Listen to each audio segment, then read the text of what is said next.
They're gone. All right. Globby is the next one, and they're a real Asmon viewer, is what I'm told. A real Asmon viewer. Oh boy. Globby. Wait, I have this person blocked, so they must be a real Asmon viewer. Hold on. Yeah, unblock him. Hold on. No, I have to unblock him. Okay. Yeah. All right. All right, Globby, go ahead. All right. So I'm a long-time follower, long-time viewer. Like, I remember the Baneling analogy. And your poggers. And you are an Asmon Gold viewer now, right? I am an Asmon Gold viewer. I was checked at the gates, and they checked my papers, and they verified I'm an Asmon Gold viewer. Based. Wait, real quick, Mooten, is there some... What is the next thing you need for your expedition? Just tell me the item, so I know it's a farm. Figure it out and type it to me. Okay, go, Globby. Yeah. What's up? So I like Asmon Gold. I like you. I don't think his Asmon Gold is as bad as you think he says, and you're pretty cool yourself. I obviously have had the benefit of being able to watch your stream for like the last hour and being able to look at sources to show that you're wrong in a couple of things. Okay. So you said, and I quote, "I feel Italians are the perfect example of everything horrible for an immigrant group. Larger, I feel like, wait, organized crime." Could you repeat that? I feel like what was the second word you said? I feel Italians are the perfect Italians. example of everything horrible for an immigrant group. Mm-hmm. They have the largest organized crime. Little Italy's. I don't think we ever banned Italian immigration or stopped Italian immigration. So the 1924 Immigration Act, specifically, I don't know if it's specifically targeted, but it definitely had a massive impact on Italian immigration. It actually had the biggest impact on Italian immigration. Okay. Did we mass deport any of them afterwards? I don't know if we mass deported them afterwards, but... Okay. But we restricted their immigration because we don't like them. Okay. Just want to bring that up. Gotcha. Of all the ethnic groups, another one, has there ever been a white one or darker ones? So you were talking with a guy, like, I guess 2 hours now, about whether or not Trump has picked out white people or non-brown/dark people out of the crowd. Trump has many times over been anti-European, anti-NATO, specifically anti-Germany, many times in his rhetoric. I would just want to bring that up. Obviously, Trump isn't just picking out Somalians and Venezuelans and basically brown people, but he's also been anti-white people in general. I don't think that necessarily Trump is a racist. He's also gone out of his ways to be like, hey, there's problems with these quote-unquote white countries as well. I don't necessarily disagree with that for Trump. I feel like I've heard Asmongold make statements. I was going to watch some clips between those just to refresh my mind relating to white people. I feel like Trump is more xenophobic than just strictly racist. But I do feel like there's a very disproportionate focus on brown countries, though. So like when he tries to do his like Muslim bans multiple times, when he talks about, was it Somalia or some other country being a shithole country? When he thought like a Mexican American judge couldn't like rule favorably in his case because they would be too biased. When he talks about, it's okay to, Vance was the one who said it was okay to make up information about Haitians eating cats and dogs. Like I feel like directionally it's generally pointed in that direction. The Haiti stuff, yeah. Yeah, I mean, it would be natural to point in that direction considering, obviously, people who are of a first world nation would probably have less, less of a relationship with people from third world countries, right?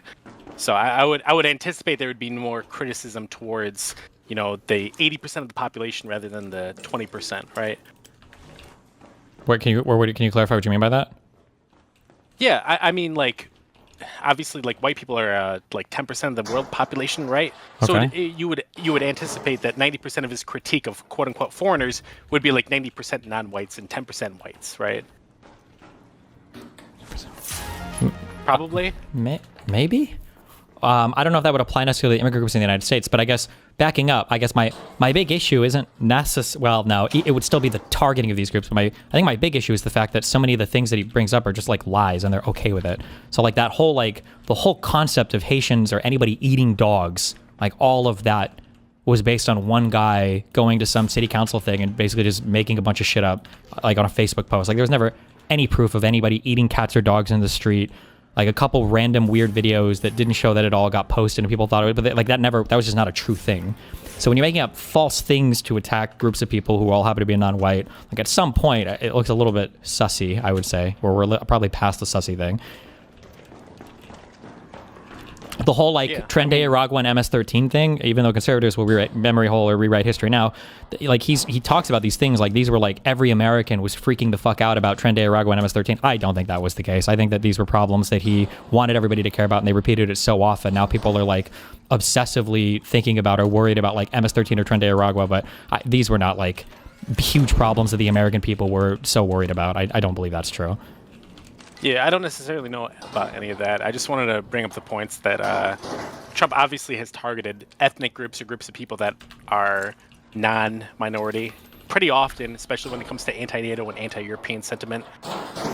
Sure, but that's a different thing. That's foreign policy, not necessarily domestic policy. Like foreign policy-wise, I could say the easy thing to point to would be Ukraine, right? In that he hasn't been good at helping those white people.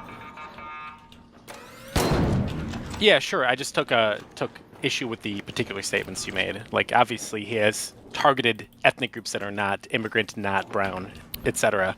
Right? Sure, I get, but I'm talking when I'm talking. The reason why I say xenophobic and not racist, though, like it's kind of weird to talk about like xenophobic foreign policy. Like I feel like xenophobia is almost always going to apply to your own domestic population because it's xenophobia is usually like keeping outsiders out and only allowing your own group in, kind of.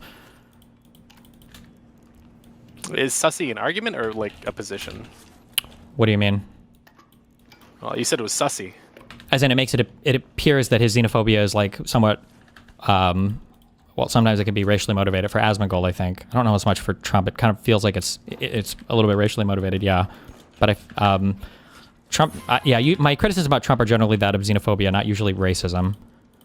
I don't know about Asmongold sometimes. It's weird when he starts making, whenever I hear people start making arguments about how like these people have a different type of culture and they can't assimilate or whatever as well as other people.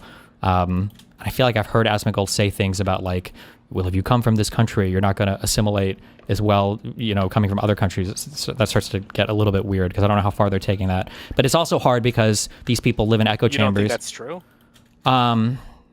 That some countries have a better tendency than others to assimilate? Generally speaking, I think that's probably true. I would imagine on average, if you were to take like an average like Somali and an average German and put them in the United States, the Germans are probably on average going to assimilate better. But the big issue that nobody ever talks about when it comes to immigration is we never get averages from other countries, right? We're generally always getting exceptional people from other countries because it's a long journey to immigrate here, right? Coming across an ocean, like you just go to Europe if you're poor or you're trying to like illegal immigrate. We don't have a bunch of illegal immigrants from Africa coming to the United States. Where were we? Well, when I talk about Trump, I'm generally focusing on the xenophobic thing, but my arguments about Trump aren't necessarily the same about Asmongold all the time. Just differentiate between those two things, yeah. Well, right. Like, is it that immoral to be like, hey, like a particular, like, I'm not going to say race, but like a perceived race. Like, if like a perceived race has like values that are not in line with the values of the country that you're in, right? And there's another one of a perceived race that they definitely do, right? I mean, do you think it's okay to discriminate against one or another? Just Like. So wait, hold on. Okay, so this is a big issue that I have. Okay, is that like, okay, this is the reason why I hate conservatives the most. Okay, and people like Asmongold the most is because I think that there's actually good conversation that could happen here that I think needs to happen, but we can't have it because all of the people that are having it are just racist or xenophobic. So like, I actually think that there's a valid conversation to be had about having like a certain value set for Americans that, you know, people coming to this country should probably share. Now, I don't know how specific I would make this or not specific, but like, for instance, somebody who wants to immigrate who thinks that like rape and murder should be legal is probably not somebody I would say who's like compatible with American culture. And I think it's okay to have that argument. But when that argument seems to only apply to ethnic groups from a group of people who seem to be like xenophobic against just certain ethnicities, it makes it really hard to have that conversation. Does that make sense? Yeah, I mean, it makes sense. I mean, maybe a little bit. Or what part of that doesn't make sense? Or wait, how did you live through the COVID? You're not 18, are you? Or how old are you? Can you say how old you are? I'm 30. Okay, so like here's the thing that I think, okay? I think that it would be fascinating to go back through the COVID time period and look at how everything was handled prospectively to see if there were better decisions that could have been made. That conversation has never and will never, maybe like 30 years in the future, maybe it'll happen, but it can't happen. Because when we talk about COVID lockdowns, it's all like New World Order, Illuminati, locking us in our homes because they had it. Like, that's it. There's no real conversation that can happen there. But I think there's a lot of interesting public data that we could mine epidemiologically to be like, well, was the school shutdown, was that a good idea or a bad idea? Was should we have had a 50-state rule or not? Like, I think these are, was something too long or not long enough? Should we have mandated vaccines or not? Or, I think these are interesting questions. But because the conservatives are so brain broken on all of it, we can't talk about any of it. That drives me crazy. I mean, you think you can't have these conversations with the conservatives? No, you can't. Absolutely cannot. No. I mean, I've had plenty of conversations with them plenty of times about all of these topics. Really? Where? On the r/conservative Discord server. I'm curious because you're in that server now, and I'll wait a minute. Is it possible that you could control F COVID or anything else and screenshot one of those combos and just paste it in this chat? And that combo, you're having a conversation on what should good lockdown policy have been like, where nobody brings up, well, we know that they just used it to control our lives, and we know they were just trying to close down the churches, and we know they just wanted to kill old people. Those conversations I know that there are people who definitely say that shit. I know there's definitely schizos who say that kind of shit and who believe the most off the wall bullshit. Well, you say schizos, that's the mainstream conservative position. I don't believe that's the case. So you think the mainstream mainstream the mainstream conservative position is not that Fauci lied, people died? I don't think that the mainstream conservative position is that, hey, like it was a pandemic and it was a lab leak on purpose, and like Fauci went out there and did that. I don't think that's the case at all. I think there's schizos who believe that, and they're way overrepresented. But I don't think the mainstream belief is that. Percentage of conservatives who believe COVID was planned. Plandemic is probably one of the more extreme, but let's see. Would hoax be a better term then? Maybe. Well, no, plandemic and hoax is kind of the same. So, Yeah. Same. I don't know where this is at now. This is July 24th, 2020 data. Where are we at? Republicans. So this is saying that 48%. Wait, no, that's high school lives. No, hold on. This is all U.S. adults. Wait. Definitely true. Okay.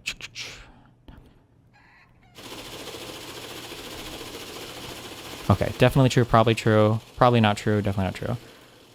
So 24% of conservatives, am I reading this correctly, believe that there's some truth that COVID-19 was planned. Even 18% of fucking liberals and Democrats believe that. But 1/4, and that was back in July of 2020. Has this gotten better or worse? Oh, no, wait. I'm so... Send it to me. Conservative mod... Wait, cons mod. Rep, lean, rep... Wait, I'm so retarded. I'll grant you... Oh, wait, this is a conservative Democrat? Yeah. Hold on. Is it 34% of Republicans or lean Republican believe it? Okay, conservative, moderate Democrats. You're right. I'm sorry. So it's 18% of Democrats and it's 34% of Republicans believe that COVID-19 was planned. And that's like the more extreme version. That's crazy. And that was back in 2020. What do they mean by planned? That study. So this is what they give as a thing here. I don't know what the exact question asked is. We could probably try to find it. But they say, percentage of U.S. adults who think the theory that the coronavirus outbreak was intentionally planned by powerful people is ... I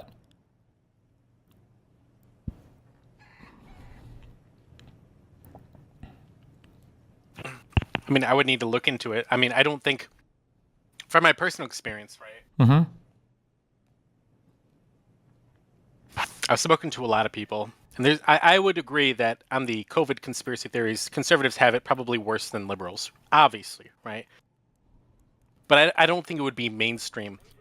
I think when you go online and you talk with people, it's a lot more prevalent, but I don't think it's mainstream that it was like an intentional pandemic from people in power to do whatever else. Like the White House official website literally has publishing on like lab leak, the true origin of COVID-19. They say the proximal origin of SARS-CoV-2 publication, which was used repeatedly by public health officials and the media to discredit the lab leak theory, was prompted by Dr. Fauci to push the preferred narrative that COVID-19 originated naturally. And then they have this whole page on some of these things are just straight up lies. Like they literally have a page on how these scientific publications were lies and our fucking conspiracy theory is true. They bring up this eco-health bullshit. Dr. Peter Daszak.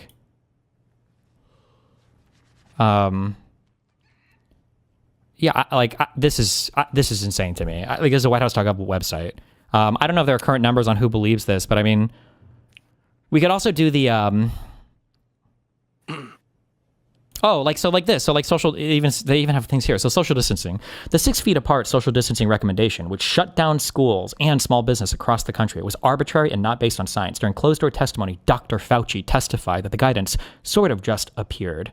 The mask mandates. There was no conclusive evidence that masks effectively protected Americans from COVID-19. Public health officials flip-flopped on the efficacy of masks without providing Americans scientific data, causing a massive uptick in public distrust. Is it coming from a lab? Like, is this suggestion that it comes from a lab, like, is like evidence of a pandemic? Does that make sense? Not necessarily, and I don't even have necessarily an issue with people thinking that. It's that they're saying there was an intentional conspiracy to cover up the origins of it, led by Dr. Fauci. That's too much. That's a retard position. Okay, so like obviously Fauci knew, and like he prevented the information from passing down. Like that's retarded. But like me being like maybe it came from a lab is like fine. Maybe. I mean, I would just consider a person uninformed at that point, not like a conspiracy theorist or crazy person. But like this, Dr. Fauci arbitrarily and intentionally covering stuff up, that's the position that is on the WhiteHouse.gov website. So to say that this is like a conspiracy position or not mainstream, like... Do you think Donald Trump is a radical, or do you think he's like middle of the pack? Well, it's a kind of a begging the question thing. It's kind of hard to define that. Like, is Donald Trump a radical? I mean, definitionally, I would say in some contexts, well, yeah, MAGA is radical. But in other contexts, well, they're not radical. It's the majority opinion on the right. So it's like definitionally not radical, right? If there was a scale of 0 being like the most liberal, 100 being like the most, I guess, conservative, natsock, whatever you want to be, where do you think Donald Trump falls in that? Just roughly. The reason why I don't have a good leader from another country. Well, the reason why I don't have a good answer to this is because I actually don't think it's easy to qualify Trump there. I think Trump is just very, very, very narcissistic, and I think his narcissism is what guides most of his decisions. So like if tomorrow a poll came out that 100% of Americans wanted socialized healthcare, and all of them would think that Donald Trump is the funniest, coolest guy ever, and they'd all follow him on Truth Social, if he like did that, I think Trump would work to pass like social healthcare tomorrow. So it's hard to say. Like I think he acts like all of his actions in accordance, I think, are like in the direction of like authoritarian dictator type person. But I think that's a byproduct of his ignorance and narcissism, and not like him thinking like, I'm going to be an authoritarian type leader, you know, like somebody like Stephen Miller would be. So it's hard to like put Trump, because he's so stupid, it's hard to assign to him or ascribe to him like a strong... anywhere on the spectrum. He's just like, I just want people to like me, or he just wants like a particular set of people to like me. Okay. Yeah. So I mean, where would you... Because like obviously he has very, very, very right-wing opinions, right? Does he? On some what? Things, but... does he on what? I can't think of one that comes to mind. Sure. I think it's really hard to, because probably it's... immigration. Maybe. I mean, look at the whole H-1B fiasco, right? Like, he was pretty economically oriented in that, right? Right, but like to order the Border Patrol and Immigration and Customs Enforcement to deport so many people, like that would require somebody that is, I think, really, really, really committed to some form of idea about something, right? I don't know. Like, I would never see a Mitt Romney.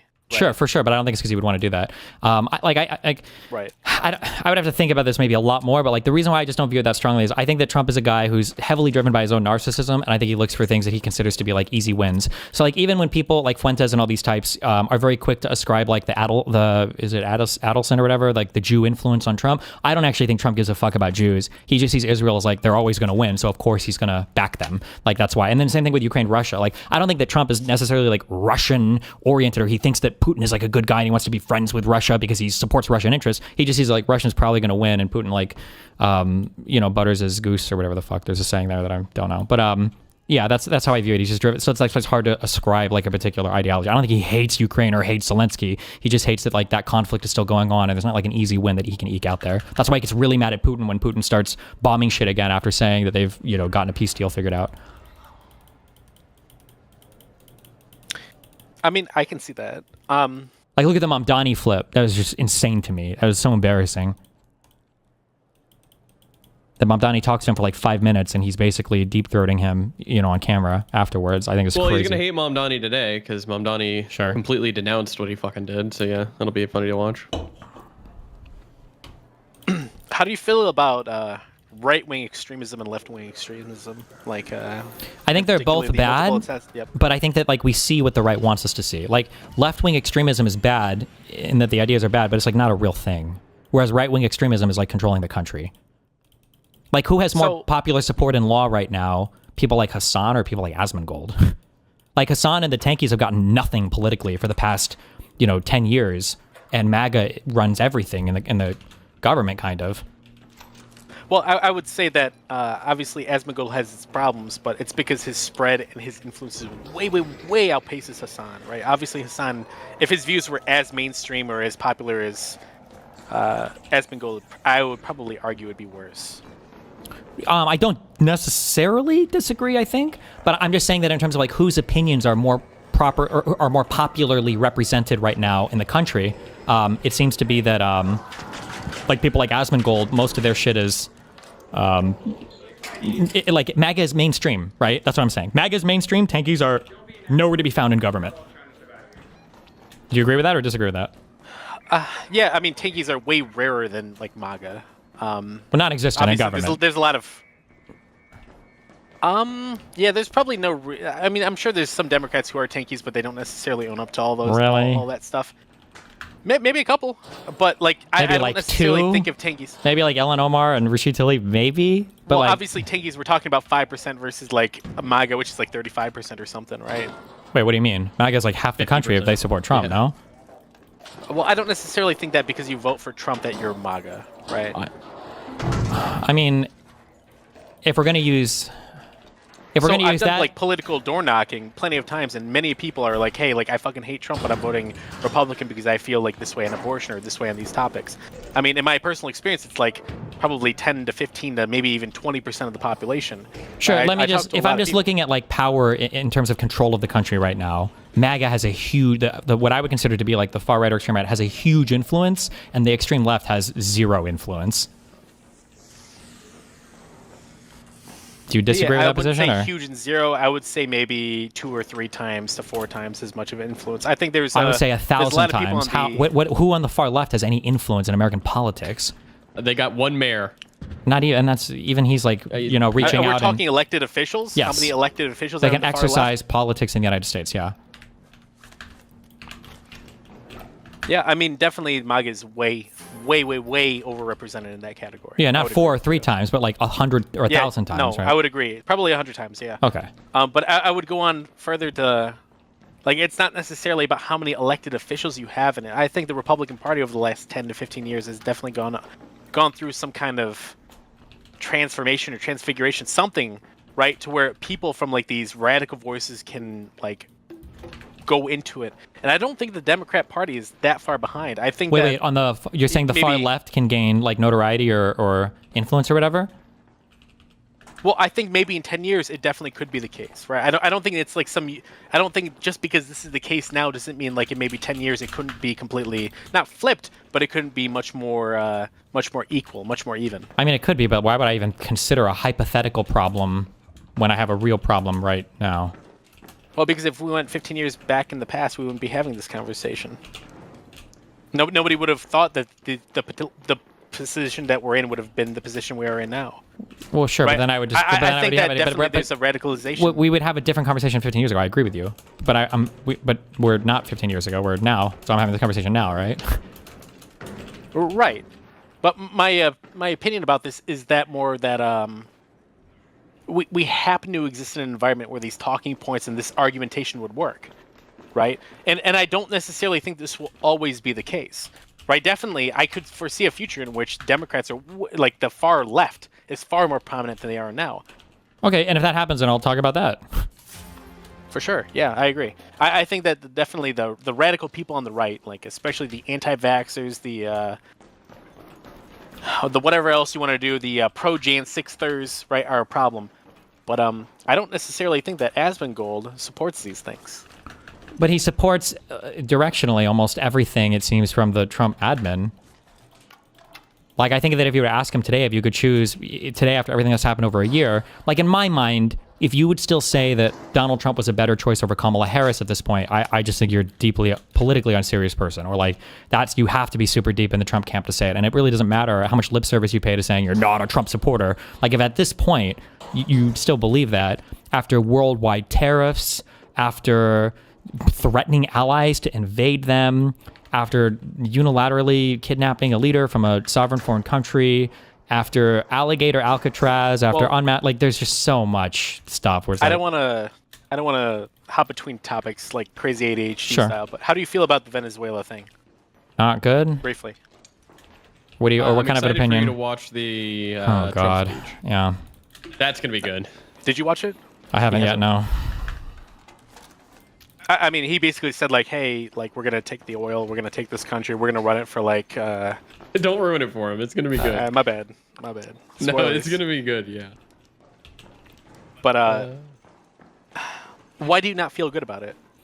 Because I think that there is, if I were to ascribe any political ideology to Trump, which I don't because I think he's just stupid, the only ideology I would ascribe to him, or the only reason I would say why he supports, kind of sort of like people like Putin, is because Trump fantasizes about this like illusory, like realpolitik type of world where what happens is if you're a strong country, you can do whatever the fuck you want to your neighbors. And if you're a weak country, you just basically have to sit there and fucking take it. And I think he likes the idea of that world because he's the leader right now of the strongest country in the world, indisputably, and undisputably the strongest country in our hemisphere. It's like not even close. So when Donald Trump does these things of deposing leaders because he thinks it's based and epic pilled, I think it's bad. I think that setting this new standard of like you can just like invade other countries and capture leaders and shit is super not good. It's not how the world should work. It leads to like an unstable world that is going to cause like bad outcomes for everybody involved. I mean, do you think that the I guess, quote unquote, charges and the indictment are illegitimate, and do you think we should have not acted on them? I would have to look at the particular charges. I mean, it's fucking Maduro. I don't think you'd have to fabricate anything, but like, there's just not. Let me give you a hypothetical real quick. Like, if there was like a president of a country called Zimbabwe.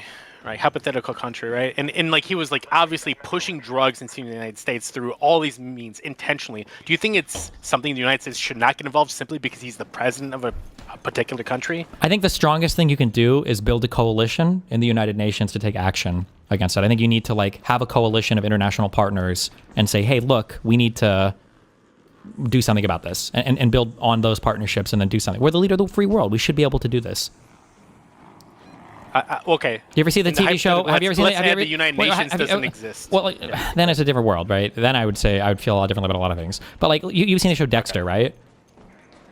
Like the first season. Like everybody that Dexter kills like deserves to die, arguably, right? But like we don't really want a vigilante murderer out there like doing justice on his own, right? Well, because they'll get it wrong, right? Yeah, exactly. Yeah. Batman's pretty good. Good one. Yeah, because he could get it wrong, right? And I think that's like, oh, you motherfucker. I think that's Trump's big. Well, that's like a big problem, right? Is like I don't know who he's going to go after next. I don't. Yeah, I don't know. I have no idea what anything will look like. After Trump is done with whatever the fuck he's doing now. And I don't trust Trump to do it because Trump hasn't shown himself to have like the leadership skills or abilities to guide the country through literally fucking anything that doesn't just serve his own ends. Like what foreign policy issues has Trump shown this great level of competency in? Well, let's say that, like, hey, Trump is like, hey, Venezuela is doing X, Y, and Z, importing drugs, whatever the fuck, right? His reasonings are. So he goes to the UN and, like, I guess Russia or China vetoes any kind of action that they do. I don't know the inner workings of the UN, right? Mm-hmm. Like, what does the United States do then? I mean, if it gets to a point, I'm not saying that, like, you can never take military action against anybody ever. I'm just saying that, like, that has to go, like, up an escalatory pathway. Like, it can't be... am I really arguing this right now? You can't just depose leaders from foreign countries. Is that the type of world that you want to live in? Do you think it's a good thing? Arbitrarily, no. But like, if their values align with mine, if their values align with like American values in general, then I mean, it would depend. Like, we don't want to cause like a massive exodus or problems with the country, which could cause a lot of people to die, or like food shortages. And Or stuff, here's a but, question: like, do you think we should have gotten rid of Saddam Hussein? I mean, I don't know that much about that particular situation, but like, Let's assume that Saddam Hussein was a bad guy. Let's assume that he wasn't cooperating with UN investigators when it came for doing the investigations on weapons of mass destruction, and that he was like turning away all of the inspectors and everything. Like, even then, I would have more questions. Like, hey, like what is the likelihood of him like gassing a bunch of more civilians in his country? What's the likelihood of him like backing terrorism against the United States, right? What's the likelihood of all these other things, right? Like, I could definitely foresee a situation where we're like, do we hey, even Saddam know? Hussein's Like, do we even know the percentage of drugs that come to the United States like even fucking come from Venezuela? Like, do we even know these numbers? Have these ever been put out before? Do we have any idea about this? It's Hey, not Rock. fentanyl. What'd you say? Oh, I said it's not fent, which is what they were claiming. it's probably not Fen. so I don't even see there being like a good justification. It's not like this is like the saying of like we've tried nothing and we ran out of options. I mean, I feel it's like my emotional opinion, right?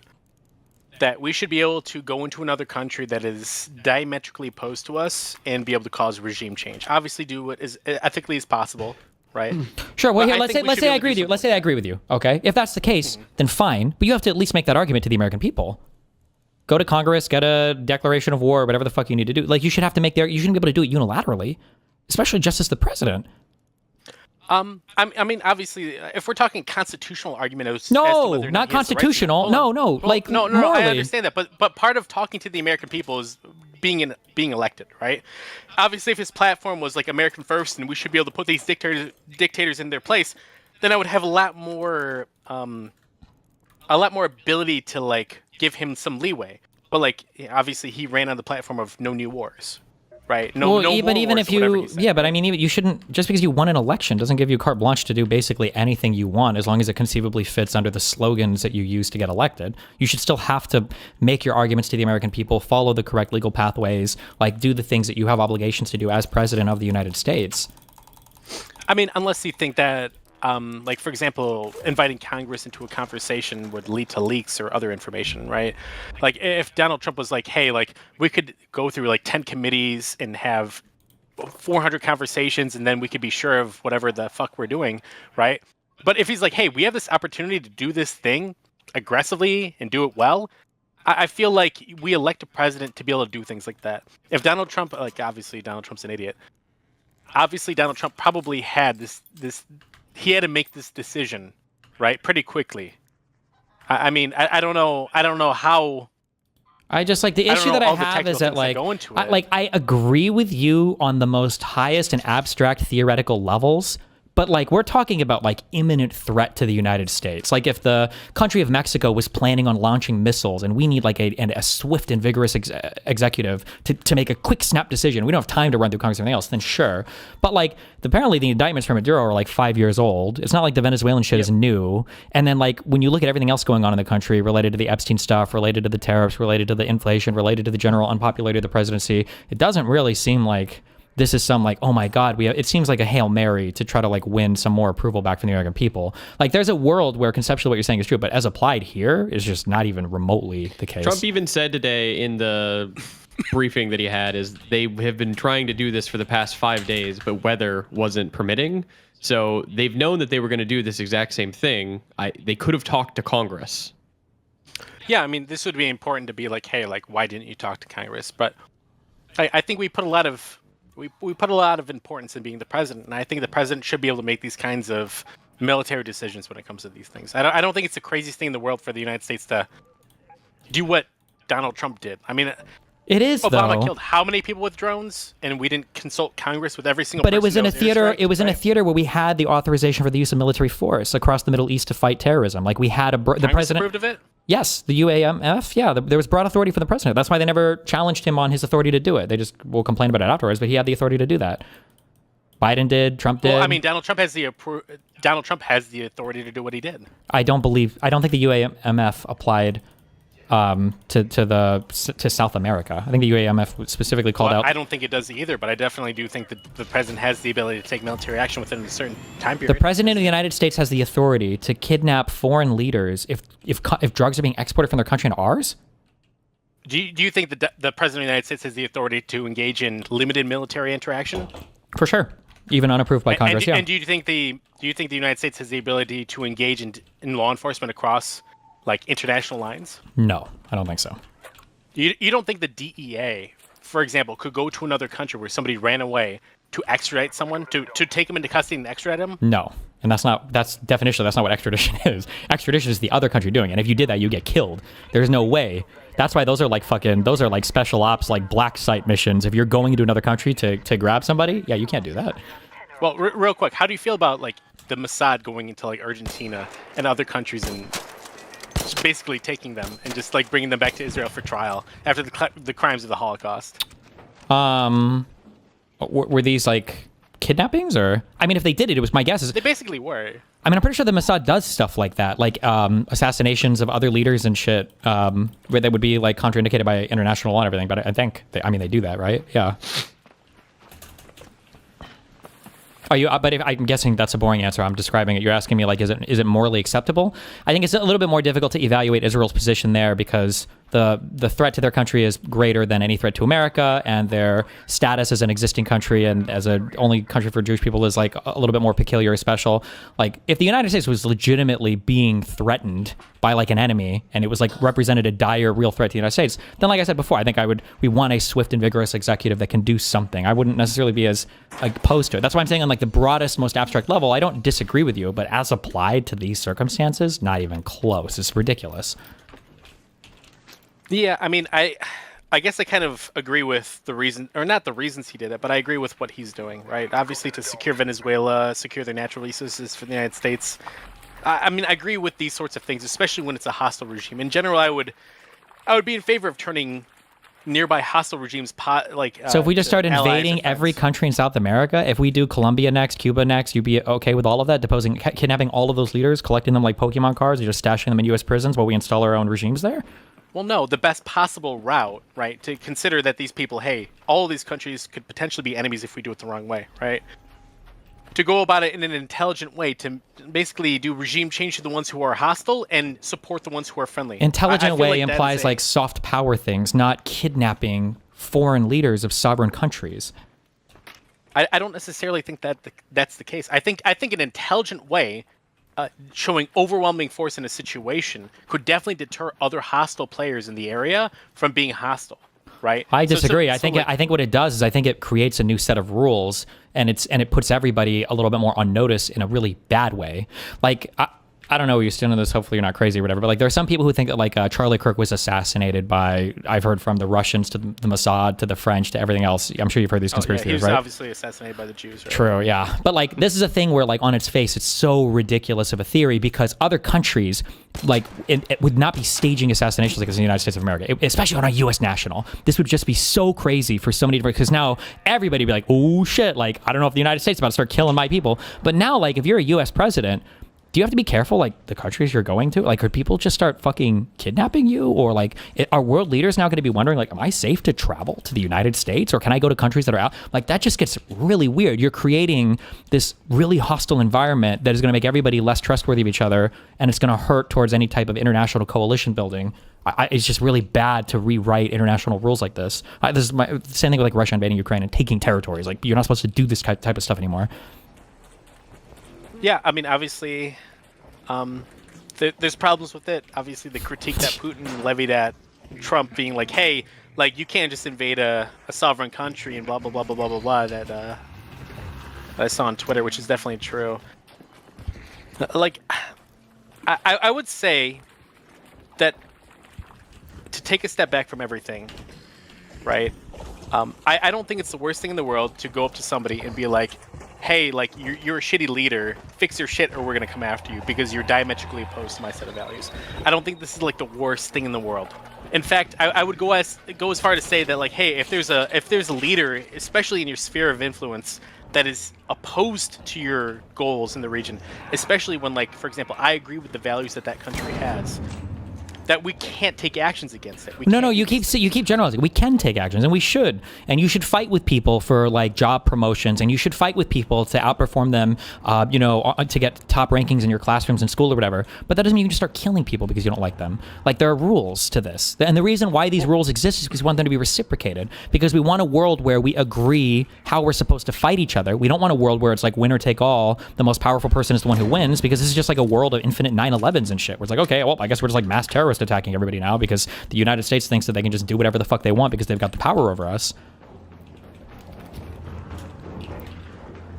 Like, I see what you're saying, but do you think that these people abide by our set of morals, our set of standards? Like, do you think just because we have or haven't done something that they will abide by those set of norms? To some extent, absolutely, yes. Like, as crazy as like Venezuela or whatever is, I don't think Maduro would be like assassinating like random U.S. citizens. That's like a one-way trip to hell. And well, he probably doesn't have the capabilities. He absolutely could. There are American citizens in Venezuela, of course. You could be killing these random people or imprisoning them indefinitely or torturing them in Canada. Of course you could. India did it to Canada.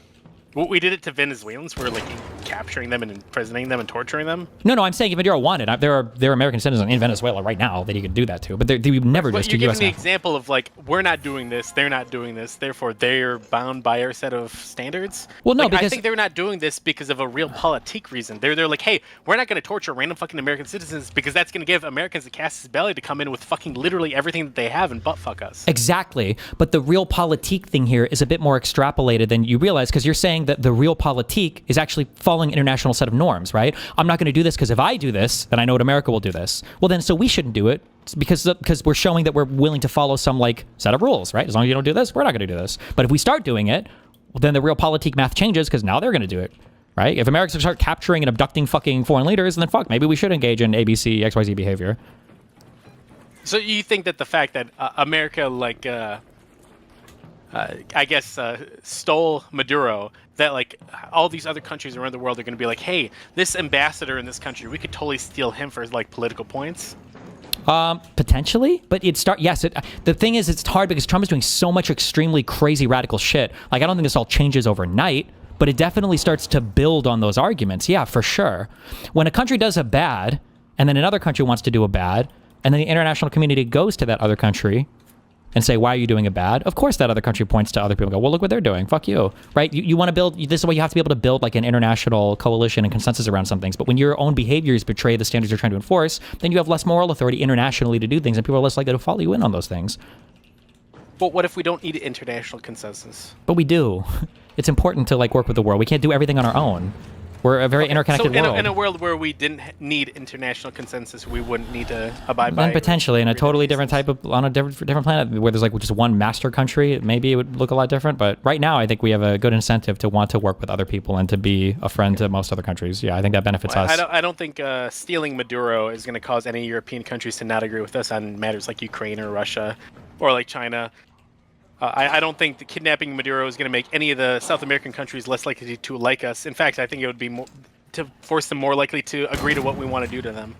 Right? Like imagine some other country like decides to like fucking Panama. I don't know what the fuck. I don't know the relationship between these countries down there. But imagine some country, Argentina or whatever, decides that they're going to capture the Colombian leader, and now you've got like local conflict starting because these people have decided, oh, I guess this is all on the fucking table now. So let's go crazy with it. Like, wouldn't that be a worse world? Wouldn't that be less stable and more unpredictable? I just said the same thing twice. I don't think a single person that would go and try and kidnap the Colombia leader would have in their mind, oh, America did it, therefore I think it's okay that I do it. I think they will. I think they people absolutely in Michigan do. who try to kidnap the fucking governor, and they're fucking random schizos. Like, and this was like 4 years ago. Well, but like, why did those people think they had the authority to? Because the Democrats were trying to destroy the country and steal the elect. Like, people build on this. This is why people rewrite history so much, is to give people the moral authority to do whatever the fuck they think it is that they want to do, right? That's why rewriting history is so important. It's because it feels like it gives people the authority to do whatever. I think there's infinite reasons to do something. I think that any schizo who wants to do some crazy ass bullshit is going to find a reason. I agree with you, but we're not talking about any schizo. We're talking about leaders of countries that we expect to act a bit more rationally and self-interested. Well, so for example, are you saying that obviously we're talking about some random guys trying to kidnap the leader of Colombia. Is he a random schizo, or is he the leader? I wasn't talking about random guy. I'm talking about leaders of countries looking to do it. So like what, Panama kidnaps the president? Sure, or Millet or whatever the fuck, maybe, yeah. Okay, so the president of Argentina kidnaps Colombia's president because America kidnapped Venezuela's president. Do you think this is in any way, shape, or form likely in any way? Likely, no, but it's more likely now than it was before, for sure. You don't think that when people look at the United States doing a thing and they see the celebration and they think the United States thinks it's acceptable, that if they could gain some huge favor with the United States, you don't think they would do it? I think that doing something that the United States makes you, like, for example, if the United States does a thing and they're like, hey, hell yeah, this is super cool, and then you do it to get favor with the United States, absolutely, right? Yes. But to say that, like, hey, I'm diametrically opposed with the United States, like I'm a hypothetical communist Argentina, and I want to kidnap Chile's capitalist president because the United States kidnapped Venezuela's president, I can go and kidnap Chile's president, and like they'll think it's good or something. I don't think that's the case. Well, it's that they have like a stronger authority to do it. So like there's two ways that this work out. One is that people who are trying to curry favor with the U.S., maybe they could start looking to do things like this because they know that the U.S. will reward them for it. Or two, maybe somebody does this in some South American country, and then we look at that and we say, well, this is bad, and we go to the UN or NATO or whatever. We're like, I don't know, not NATO, maybe the UN. We're like, hey guys, we need to do something about this. It's not okay. Like other countries in the UN are going to look at us and be like, well, motherfucker, you guys are literally doing the same shit. Like, what the fuck do you want us to do about this? Like, why we would have a much weaker moral authority to go and challenge these actions because we're literally doing them ourselves. I think it's much more likely that like weaker nations would be disincentivized for being uppity and annoying if the United States is going at them with like fucking a hammer to their head every single time they fucking pop up.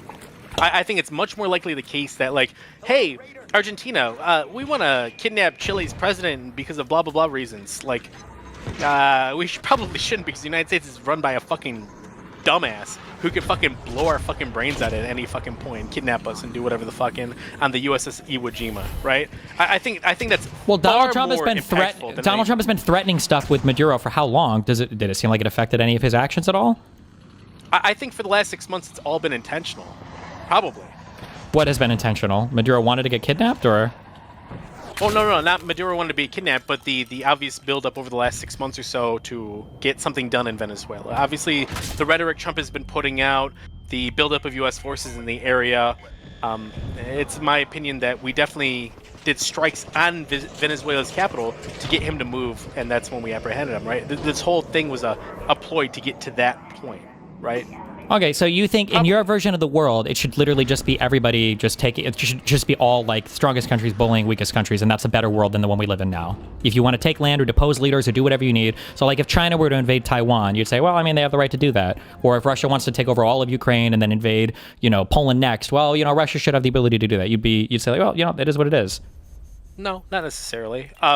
My opinion is that I have a set of values that I think are the best, and I have different reasons to believe in those sets of values.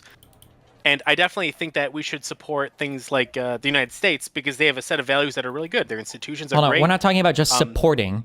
We're talking about, like, you can be opposed to a thing. Like, I have a set of values, and there are values against mine that I'm opposed to. But just because I'm opposed to something doesn't mean that I feel like I have the moral authority to take the strongest possible action to prevent those things from coming to fruition. Like, I'm opposed to Christianity. I think religion is cringe, but I don't think I should be able to ban Christianity in the United States or kill Christians. So I would have a position, and I would have a set of values, and I should take actions to maximize the most amount of people, to take their own actions to create a society that I think is most ideal in general, right? Yeah, sure. So, right, and so I definitely think that, hey, like there's this very clearly crazy guy in South America, and I think that putting his head on a pike is like super based and omega pilled because nobody else would be against me in the long term, and then we can fund all the people against like that are in favor of him, fund against them the whole time throughout all of South America, and through this action I can deter a whole bunch of shit. I think that's kind of good. Shouldn't we be able to make that argument then to everybody else? Why do we have to do it on our own in secret? At the very least, can't we make this argument to the American people? If it's so obviously a good action for us, but Trump didn't. He did it unilaterally from the executive without even going to any committee in Congress or anything else. Listen, I'm not Trump. I don't know what's going through Trump's head. There's probably a lot of things going on, but all I know is that Trump did something that's mega poggers, and I like it, and it's PogChamp. And even if Trump did it for the opposite reasons, right, I'm still in favor of this action. If Trump is like, actually, I'm a secret leftist, and I just want leftism to be blah, whatever the fuck, right? The point is Trump did something that's mega poggers, I like it, and that's why I like Trump. And Aspen Gold, he's super good, even though his taste in transmogs is dog shit. Okay. So at this point, you would be okay if Donald Trump tomorrow announced that he was going to invade and depose every single leader from every country that opposes U.S. interests in South America. You'd say, well, that's okay. It's good for that.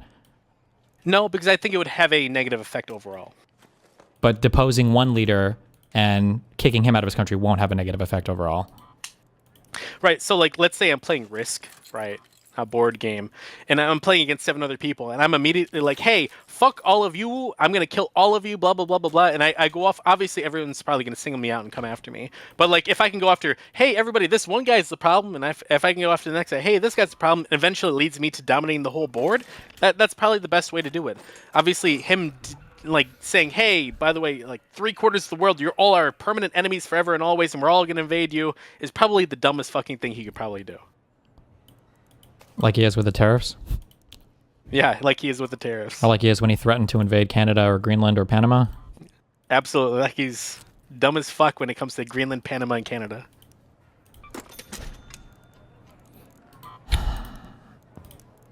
Mashallah. All right. Well, that's no, an hold on. opinion. Yo. This is a retarded opinion. You must recognize this is a stupid opinion. That we should push American values, or at least. Wait, why are you saying it like that? Hold on. Do you think I should be able to rape a woman? Probably not. Okay, is sex bad? Probably not. Okay, should I be able to rape a woman? Probably not. Okay, is sex bad? Do you see why you keep... I don't know why you keep doing this. You keep doing this, you retreat to the most lukewarm, tepid position of like, we should be able to support American values. I agree with that. We should. Like, USAID is a good way to support American values that we trashed in this administration. Like, I agree that supporting American values is good. That doesn't mean deposing foreign leaders and kidnapping them and exercising regime change in relatively stable countries. What was your question? This is like obviously a bad thing that the United States has now just said that if we don't like you, we can depose you. It makes the entire world, even from a U.S. interested point of view, a little bit worse. And potentially way worse if we continue down this pathway. And it's not pushing American values. It's making everything worse. We're not going to gain a lot by deposing Maduro. We're never going to be fucking taking oil from this fucking country. Okay, I mean, I could totally see it in a different way. I definitely see it as like, hey, if you're a socialist, communist, and anti-capitalist regime, you're gonna get the wrath of the Americans on your doorstep, right? I definitely see that as a generally good thing. If you're an autocrat and you bully your own people, you should probably watch Wouldn't out. an autocratic socialist be like Donald Trump taking stakes in American businesses and only allowing certain social media platforms to exist because they're favorable to him, even if it's overriding U.S. law, like when he got rid of the TikTok ban because he thought TikTok was friendly towards him, or when he's using the FCC to bully political opponents off the air? Like, aren't you describing Trump there? What was one thing at a time? Why is Donald Trump having the United States take positions in U.S. companies like Intel or U.S. Steel? Why is the United States having what is it? Why are we having stakes or positions in companies like U.S. Steel or the other one I just said? Why do we have stakes in U.S. Steel? Intel or whatever. For national security reasons, or probably. Okay, so everything is excusable. Okay. Well, not necessarily. Yes, Things are yes, definitely, no, there are everything some is things that are excusable. gonna- Everything is excusable to you. You're always going to have a reason. National security, president, U.S. interests. There's nothing that he can't not do that you wouldn't have an excuse for or some reason why it's okay. I don't know why you just said you're against socialism. If I could say, what about socializing some things? You say, well, if it's for national security, it's good, meaning Trump did it, then you'd be okay with it. So you have no values or no positions or no depend. principles on any of these things. What is the national security interest of a 10% stake in Intel or U.S. Steel? Well, I mean, I don't necessarily know about that one specific example, right? You don't know But that the I could United definitely States think of a- government is taking official, like, has positions, like owns equity, I guess, non-voting shares or whatever, of two of like huge U.S. companies. It was dominated the news for at least a month when this happened. You don't know anything about this? You've never heard of this before? I have not. Okay. Classic.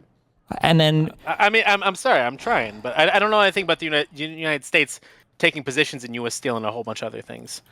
I mean, I know about I think there was an antitrust thing with U.S. Steel in like the 50s. If I don't think that's, no, this is under Trump. we're talking This- about. But okay. If the United States had taken a 10% stake in, like Intel or U.S. Steel, is that kind of like a weird socialist autocratic thing? It's like a publicly traded company, and they're buying it with U.S. Well, they're using the Biden Chips Act fund, I think, to say they now have a 10% ownership thing in it. So, I mean, maybe I could see that. okay, what's your problem with socialism then? Well, what's my problem with socialism? I don't think all of socialism is bad. I definitely think like a socialist society where there's no capital ownership, there's no private ownership. I think that's probably not a good overall design for the society. I think that leads to a whole lot of issues. Do you think there's issues when the president of the United States, his friends, are starting to have control over large swaths of American society? So maybe this is in the form of his, was it Eric Trump's company got like a $700 million contract from the DOD? Oh, like Peter Thiel and Elon Musk. Or Elon Musk, like yeah. That, or, yeah. Isn't this kind of bad? Yeah, obviously, there's an issue with that. It's a consolidation of power that I would hope to not have. Okay. I would wish to not have. But it's happening more under Trump than any other, at least in our lifetime, president. Yeah, for sure. Yeah, for sure. Okay, and Trump acts more autocratically than any other president as well, right? Oh, yeah. So how is it that the United States is putting out a signal that if you're an autocratic socialist regime, we're going to depose your leadership when Trump is the most autocratic quasi-socialist leader we've had in 30 years? Well, like, I don't think it even pairs in comparison to, like, the governments that we're addressing that we have issues with. Like, we'll look at the Maduro or Chavez regime, and they basically nationalized basically the entire oil and natural gas industries under Chavez, right? And I think that that not only causes your country a whole bunch of fucking harm, and you're automatically autocratic to like an insane degree from that. And not to mention the amount of the billions of dollars worth of theft from the American economy. I agree with all of this, and I think it's worse there. But just because Trump hasn't been in office for as long, so Trump has the entire strength and power of centuries of the U.S. economy behind him, so he can't destroy it all at once. But like Trump is doing like what would be a Maduro like wet dream, right? The idea that he's the sole gatekeeper of tariffs. He's doing econ policy, not even from the executive branch, just from the White House. So if you're a corporation and you want to do something, you've got to go to Trump and grovel for reprieve from the tariffs. He's the sole negotiator on every trade deal with every other country around the world, things that Congress should be doing. His own children are involved heavily in a lot of different businesses across U.S. society. He's friends with all these other oligarchical tier rich people who are controlling social media for sure. or other. I agree with you. Trump obviously has a lot of issues going for him, but if we're talking about a matter of scale, like Trump, like America will exist after Trump is gone, right? I think that Trump being the worst of the worst doesn't necessarily mean that like I don't support Trump. I mean, I voted for him, but I don't necessarily Trump is the best thing, right?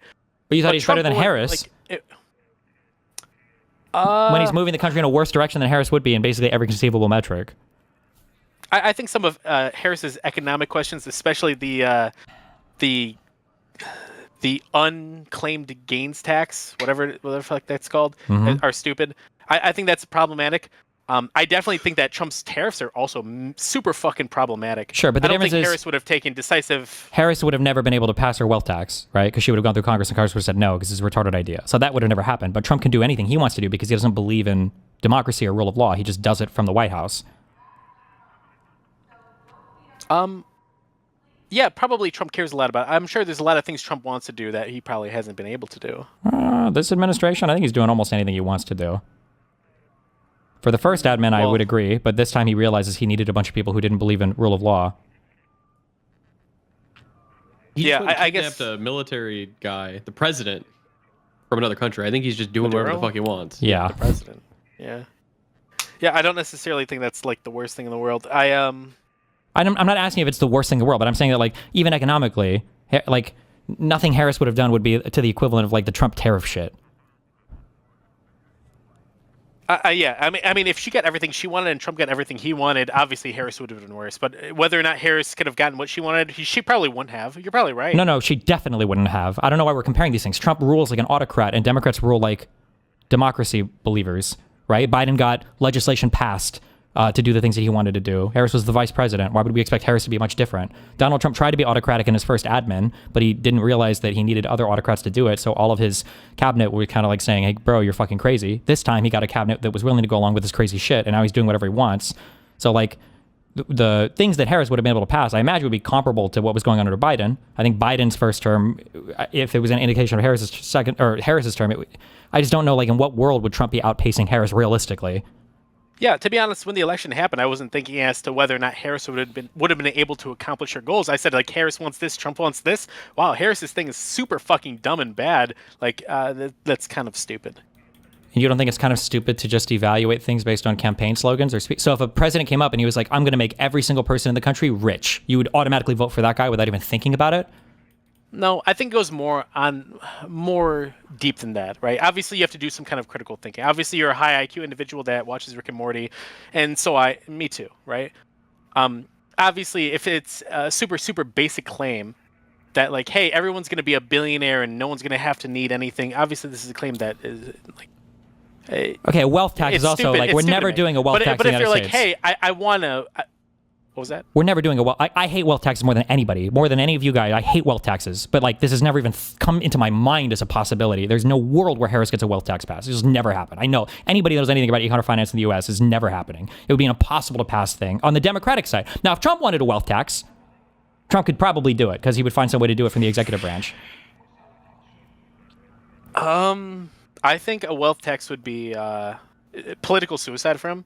Obviously, he probably, let's say hypothetically, it wasn't political suicide and he wanted to do it. He could probably force a way through to do it. Sure. Because he's anti whatever, But as of right now, I think if Trump ran on the platform of a wealth tax, I think that he wouldn't have been able to do it in their current climate. If Trump and Harris both had the exact same platform, I don't think Trump or Kamala would have been able to do it. I think it would both be political suicide. I mean, Trump's platform is basically just tariffs. Oh, Trump's platform is... And deport, anybody brown. Yeah, tariffs and deport the Browns. Okay. My overall, I guess, final statement, I don't necessarily think it's the worst thing in the world. And in fact, I think it's actually pretty good to go after hostile world leaders, anti-American world leaders that are against their values. Depose them, I guess kidnap them, that's not the most ideal thing, but to go after them and stop them from being able to do what they do. I think that's completely fair and normal, and I was sitting there in my gamer chair. So were you upset when Trump said no new wars then, when he was running on that? You were like, no, we need more wars. Yeah, because I'm a neocon, and I was like, yeah, I do want new wars. I do want, I don't think we should have left Afghanistan or Iraq. Sure. I don't know why you say neocon. Really, like, even a neocon wouldn't have supported the unilateral deposing of Maduro in this way with no backing from Congress. Okay, maybe that doesn't make me a neocon, but I do think I would support the deposing of Maduro or other autocrat leaders, and especially anti-American leaders in South America. Okay. All right. Well, thanks for the chat. I appreciate it. Globby. Yeah, mashallah. And you got unblocked, so yeah, I'm gonna send you more DMs. All right. That's big for you. All right, do you want to do another, or do you want to listen to the Trump speech? I don't know. What does chat want? Do a poll. /vote. Trump speech or more call in. Oh, there you go. Rin looks it up. I think you do speech, and I think we, pick these call-ins up tomorrow again. Okay. Oh, good. Now, I need you, when you're listening to this speech, you got to be the strongest warrior you've ever been, because I'm telling you right now, you're going to want a Fed post more than you've ever wanted to. But we're trying to get you remonetized here. So think of the Simpsons meme, like the do it for her, but swap the her with a $sign.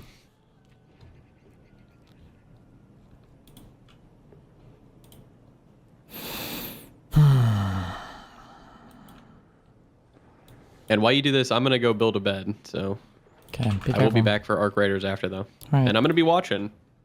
If you're freaking out, you can call me. I'll be on my phone, okay? You can Fed post to me. Be careful. Let me use the restroom 1 sec. And then we'll watch this, I guess. Hold on.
Yeah, I can see solid, yeah. Are you doing the balloon here? Yeah, I just picked up a power rod. Okey-doke. I came in with one, so. I'm going to load out here the same time. Go for it.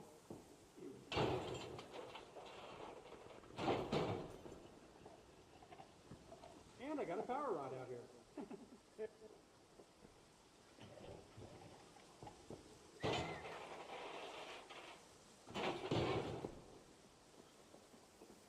Make that two.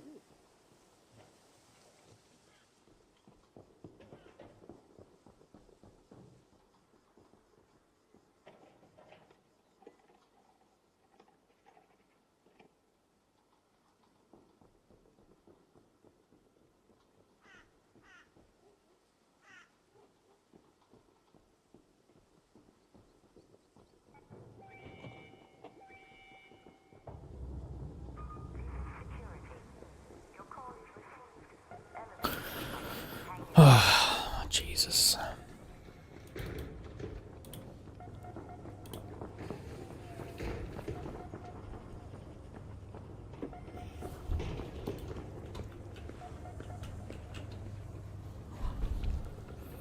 This speech is not safe for life.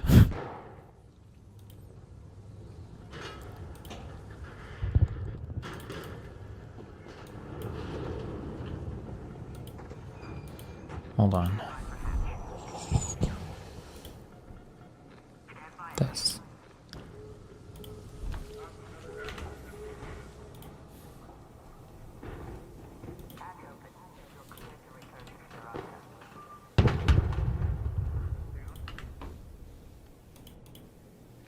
We appreciate you being here. Late last night and early today, at my direction, the United States Armed Forces conducted an extraordinary military operation in the capital of Venezuela. The capital, nice. On the ground. Overwhelming American military power, air, land, and sea, was used to launch a spectacular assault. And it was an assault like people have not seen since World War II. It was a force against a heavily fortified military fortress in the heart of Caracas to bring outlaw dictator Nicolas Maduro to justice. This was one of the most stunning, effective, and powerful displays of American military might and competence in American history.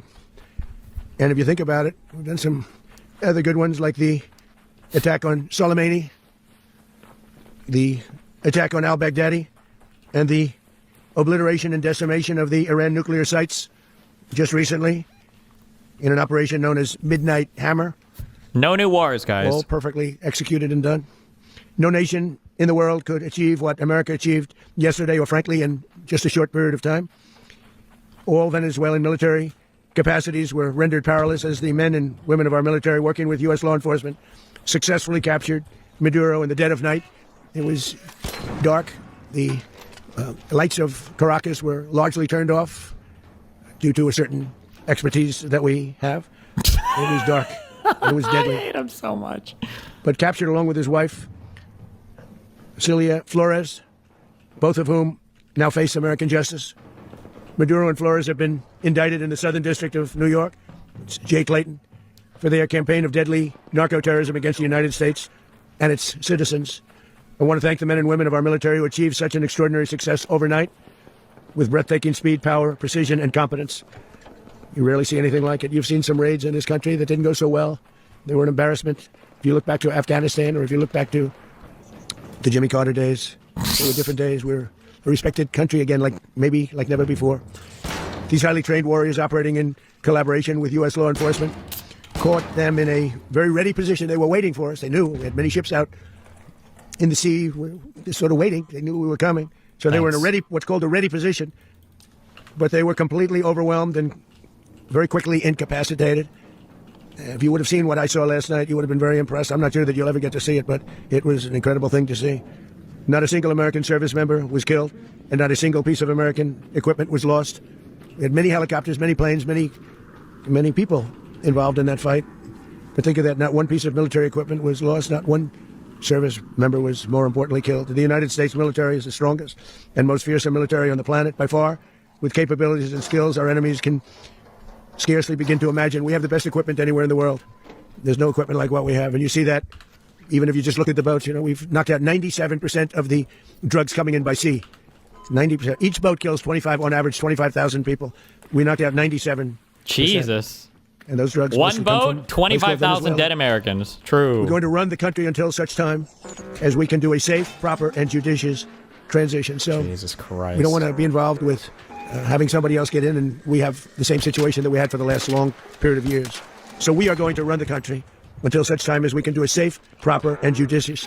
Oh, also, just as a quick thing for you fucking retards in my fucking audience. So I quote tweeted Dave Smith, and I said these people have no values. They'll support fucking anything. And people are like, actually, if you read Dave Smith's tweet, he wasn't supporting it at all. Fuck you, okay? Was he supporting it in the tweet? No, he wasn't. Not really. But it was the most hedged language. The most like, well, guys, the important thing is next, and we'll see what happens, and this, the next stage, and we'll blah, blah, blah. But if this was a Democratic leader, he would have gone off. It would have been, I can't believe we're doing a legal regime change. It's the worst possible thing. America is making the same mistake. Remember, Dave Smith is literally only popular. Fucking the Iraq war to Dave Smith is like fucking Palestine and Israel to Hassan Piker. If it wasn't for Iraq and him reading a single book about this and having every CIA conspiracy theory in his mind about it, nobody would know or give a fuck about who this guy is. Okay? His whole political schmuck was driven by the hatred that he has about the Iraq war. And so for him to give such lukewarm, tepid kind of sort of criticism over the bullshit that he's basically supporting it. He's basically saying like, well, if the outcome is good, then everything will be okay. Fuck him and fuck that and fuck you. Transition. And it has to be judicious because that's what we're all about. We want peace, liberty, and justice for the great people of Venezuela. Right. And that includes many from Venezuela that are now living in the United States and want to go back to their country. It's their homeland. We can't take a chance that somebody else takes over Venezuela that doesn't have the good of the Venezuelan people in mind. That's what we care about. True. King. We're not going to let that happen. We're there now, and what people don't understand, but they understand as I say this, we're there now, but we're going to stay until such time as the proper transition can take place. So we're going to stay until such time as we're going to run it, essentially, until such time as a proper transition can take place. What the fuck does that mean? As everyone knows, the oil business in Venezuela has been a bust, a total bust, for a long period of time. They were pumping almost nothing by comparison to what they could have been pumping and what could have taken place. We're going to have our very large United States oil companies, the biggest anywhere in the world, go in, spend billions of dollars, fix the badly broken infrastructure, the oil infrastructure, and start making money for the country. And we are ready to stage a second and much larger attack if we need to do so. So we were prepared to do a second wave if we needed to do so. We actually assumed that a second wave would be necessary, but now it's probably not. The first wave, if you'd like to call it that, the first attack was so successful, we probably don't have to do a second, but we're prepared to do a second wave, a much bigger wave, actually. Thanks. This was pinpoint, but we have a much bigger wave that probably won't have to do. This partnership of Venezuela with the United States of America, a country that everybody wants to be involved with because of what we were able to do and accomplish, will make the people of Venezuela rich, independent, and safe. And it will also make the many, many people from Venezuela that are living in the United States extremely happy. They suffered. They suffered. So much was taken from them. They're not going to suffer anymore. The illegitimate dictator Maduro was the kingpin of a vast criminal. How long do you think we'll stay there? I have no idea. I don't even know what he means when he says we'll run the country. I don't know what he means for like any of this or what that entails or like what. Because I mean, weren't we supposed to do this for Gaza? And they released like that fucking like a high schooler's guide to like, oh, this is how everything's going to work out. I don't think we've done anything with that, have we? So who the fuck knows? Criminal network responsible for trafficking colossal amounts of deadly and illicit drugs into the United States. As alleged in the indictment, he personally oversaw the vicious cartel known as Cartel de las Solis. Oh, another which flooded one. our nation with lethal poison, True. responsible for the deaths of countless Americans, many, many Americans. Hundreds of thousands over the years of Americans died because of him. Maduro and his wife will soon face the full might of American justice and stand trial on American soil. Also, where's my international law historic people capturing other nationals to force them to stand trial in your country? what is that seems like a not good, a no bueno thing. But I don't know what historical analogs would exist for this. But Now they're on a ship they'll be heading to. like even for Saddam Hussein, he stood trial in Iraqi courts that were set up after his deposing. You wouldn't say deposition, right? His deposure? I don't know what you would say, but whatever. Bush Sr. did this in Panama? Okay, I don't know anything about the Panama shit, so. New York, and then a decision will be made, I assume, between New York and Miami or Florida. But we have people where the overwhelming evidence of their crimes will be presented in a court of law. And I've seen it. I've seen what we have. It's Israel kidnapped Adolf Eichmann and held a trial for him in Israel. What was Eichmann's background? He wasn't the leader of the fucking country, though, right? I don't know. Like, Israel does some stuff that is, in terms of international law, like the Mossad does stuff that is not, or it did in the past. Well, it's arguably with assassinations in other countries still kind of does. I don't care as much about them, though, because they do it in other countries that don't give a fuck about international law, so fuck them. It's both horrible and breathtaking that something like this could have been allowed to take place. For many years after his term as president of Venezuela expired, Maduro remained in power and waged a ceaseless campaign of violence, terror, and subversion against the United States of America, threatening not only our people, but the stability of the entire region. And you all saw it. In addition to trafficking gigantic amounts of illegal drugs that inflicted untold suffering and human destruction all over the country, all over in particular the United States, Maduro sent savage and murderous gangs, including the bloodthirsty prison gang Tren de Aragua, to terrorize American communities nationwide. And he did indeed. They were in Colorado. They took over apartment Stop. complex. Everybody keeps saying Eichmann was a senior official Nazi or orchestrated the Holocaust, blah, blah, blah. I'm saying what positions, he didn't have any like positions in government, though, in like Argentina or wherever the fuck they captured him from, right? That's what I'm saying. Like, Maduro was the president of a country that I imagine has a legal system that can prosecute him there if they so choose to do so. Like capturing people and taking them to your own country. Fuck! To stand trial in your legal system is, oh my god. It's generally not an okay thing to do. This thing is going to kill me. I just have to make it close enough to call the thing. Ugh.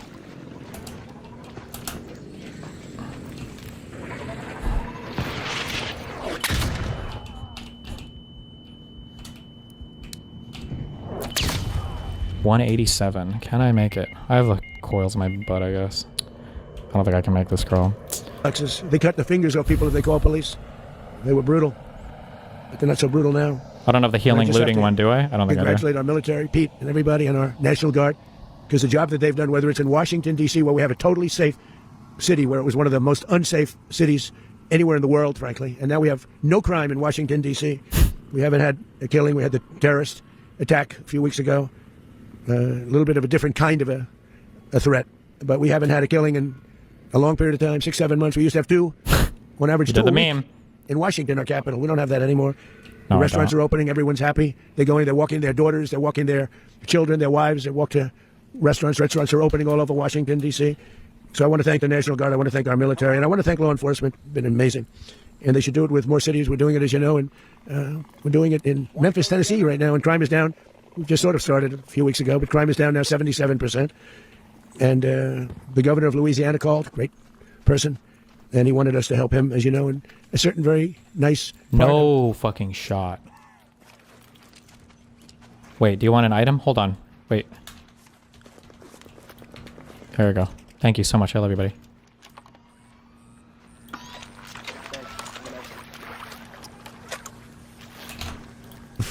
Louisiana, and we have done that. And it was a rough section, and we have crime down. I understand it's down to almost nothing already after 2.5 weeks. New Orleans, it's down to almost nothing, and we've only been there for 2.5 weeks. Can't imagine why governors wouldn't want us to help. We also helped, as you know, in Chicago, and crime went down a little bit there. We did a very small help because we had no working ability with the governor. The governor was a disaster, and the mayor was a disaster, but it knocked down crime. But we're pulling out of there when they need us. We'll know. You'll know. You'll be writing about it. And likewise, Los Angeles, where we saved Los Angeles early on. They saved L.A. Head of the police department made a statement that if the federal government didn't come in, we would have lost Los Angeles. Don't shoot. What? Who the fuck is he talking about here? What? Long after the fires. That's when they had the riots in Los Angeles. We did a great job. Got no credit for it whatsoever, but that's okay. It doesn't matter. We don't need the credit. But we'll be pulling out when they need us. They'll call, or we'll go back if we have to. We'll go back. But we did a great job in various cities. But the place that we're very proud of is Washington, D.C., because it's our nation's capital. We took it from being a crime-ridden mess to being one of the safest cities in the country. But the gangs that they sent raped, tortured, and murdered American women and children. They were in all of the cities I mentioned, Tren de Aragua. And they were sent by Maduro to terrorize our people, and now Maduro will never... Oh, he's talking be about when able the fires to threaten happened. an American Oh, citizen or okay, good one. anybody from Venezuela. There will no longer be threats. For years, I've highlighted the stories of those innocent Americans whose lives were so heartlessly robbed by this Venezuelan terrorist organization. Really one of the worst. One of the worst. They say the worst. Americans like 12-year-old Jocelyn Nungary from Houston. Beautiful Jocelyn Nungary. What happened to her? They, as you know, they kidnapped, assaulted, and murdered by Tren de Aragua animals. They murdered Jocelyn and left her dead under the bridge. There was a bridge that will never be the same to so many people after seeing what happened. As I've said many times, the Maduro regime emptied out their prisons, sent their worst and most violent monsters into the United States to steal American lives. And they came from mental institutions and insane asylums. They came from prisons and jails. The reason I say both, they sound similar. Actually, prisons, a little bit more hostile, a little bit tougher. A mental institution isn't as tough as an insane asylum, but we got them both. They sent from their mental institutions. They sent from their jails, prisons. They were drug dealers. They were drug kingpins. They sent everybody bad into the United States. Everybody. But no longer. And we have now a border where nobody gets through. In addition, Venezuela unilaterally seized and sold American oil, American assets, and American platforms, costing us billions and billions of dollars. They did this a while ago, but we never had a president that did anything about it. They took all of our property. It was our property. We built it. And we never had a president that decided to do anything about it. Instead, they fought wars that were 10,000 miles away. We built Venezuela oil industry with American talent, drive, and skill, and the socialist regime stole it from us during those previous administrations, and they stole it through force. This constituted one of the largest thefts of American property in the history of our country. Considered the largest theft of property in the history of our country. Massive oil infrastructure was taken like we were babies, and we didn't do anything about it. I would have done something about it. America will never allow foreign powers to rob our people or drive us back into and out of our own hemisphere. That's what they did. Furthermore, under the now deposed dictator Maduro, Venezuela was increasingly hosting foreign adversaries in our region and acquiring menacing offensive weapons that could threaten U.S. interests and lives. And they used those weapons last night. Potentially in league with the cartels operating along our border. All of these actions were in gross violation of the core principles of American foreign policy, dating back more than 2 centuries. And not anymore. All the way back, it dated to the Monroe Doctrines. And the Monroe Doctrine is a big deal. But we've superseded it by a lot, by a real lot. They now call it the Dunroe Document. I don't know. It's Monroe Doctrine. We sort of forgot about it. It was very important, but we forgot about it. We don't forget about it anymore. Under our new national security strategy, American dominance in the Western Hemisphere will never be questioned again. Won't happen. So just in concluding, for decades, other administrations have neglected or even contributed to these growing security threats in the Western Hemisphere. Under the Trump administration, we are reasserting American power in a very powerful way in our home region. And our home region is very different than it was just a short while ago. The future will be, and we did this in my first term. We had great dominance in my first term, and we have far greater dominance right now. Everyone's coming back to us. The future will be determined by the ability to protect commerce and territory and resources that are core to national security. These are core to our national security. Just like tariffs are, they've made our country rich, and they've made our national security stronger than ever before. Really, but these are the iron laws that have always determined global power. And we're going to keep it that way. We will secure our borders. We'll stop the terrorists. We will crash the cartels, and we will defend our citizens against all threats, foreign and domestic. Other presidents may have lacked the courage or whatever to defend America.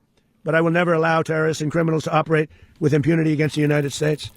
This extremely successful operation should serve as warning to anyone who would threaten American sovereignty or endanger American lives. Very importantly, the embargo on all Venezuelan oil remains in full effect. The American Armada remains poised in position, and the United States retains all military options until United States demands have been fully met and fully satisfied. All political and military figures in Venezuela should understand what happened to Maduro can happen to them, and it will happen to them if they aren't just fair, even to their people. The dictator and terrorist Maduro is finally gone in Venezuela.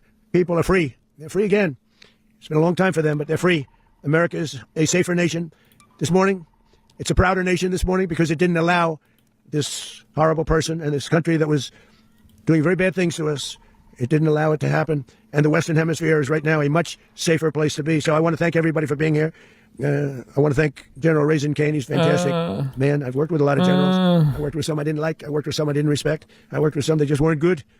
But this guy is fantastic. I watched last night one of the most precise attacks on sovereignty. I mean, it was an attack for justice. And I'm very proud of him. And I'm very proud of our Secretary of War, Pete Hegseth, who I'm going to ask to say a few words. Thank you very much. Let's go, Thank guys. you, Mr. President. Finally, a commander-in-chief the world respects and the American people deserve. And as the president said, words can barely capture the bravery and the power and the precision of this historic operation. A massive joint military and law enforcement raid flawlessly executed by the greatest Americans our country has to offer. American warriors are second to none, the best in the world and the best of our country. What all of us witnessed last night was sheer guts and grit, gallantry and glory of the American warrior. I'm simply humbled by such men. And I tip my hat to our chairman, Dan Raisin Kane, and all those Americans who stood watch last night. Our warriors are the elite of America, and again, President Trump has your back.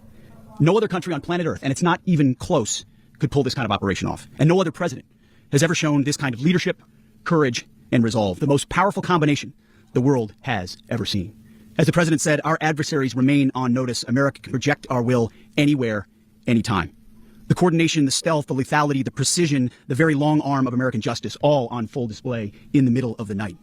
Nicolas Maduro had his chance, just like Iran had their chance, until they didn't and until he didn't. He effed around, and he found out. President Trump is deadly serious about stopping the flow of gangs and violence to our country.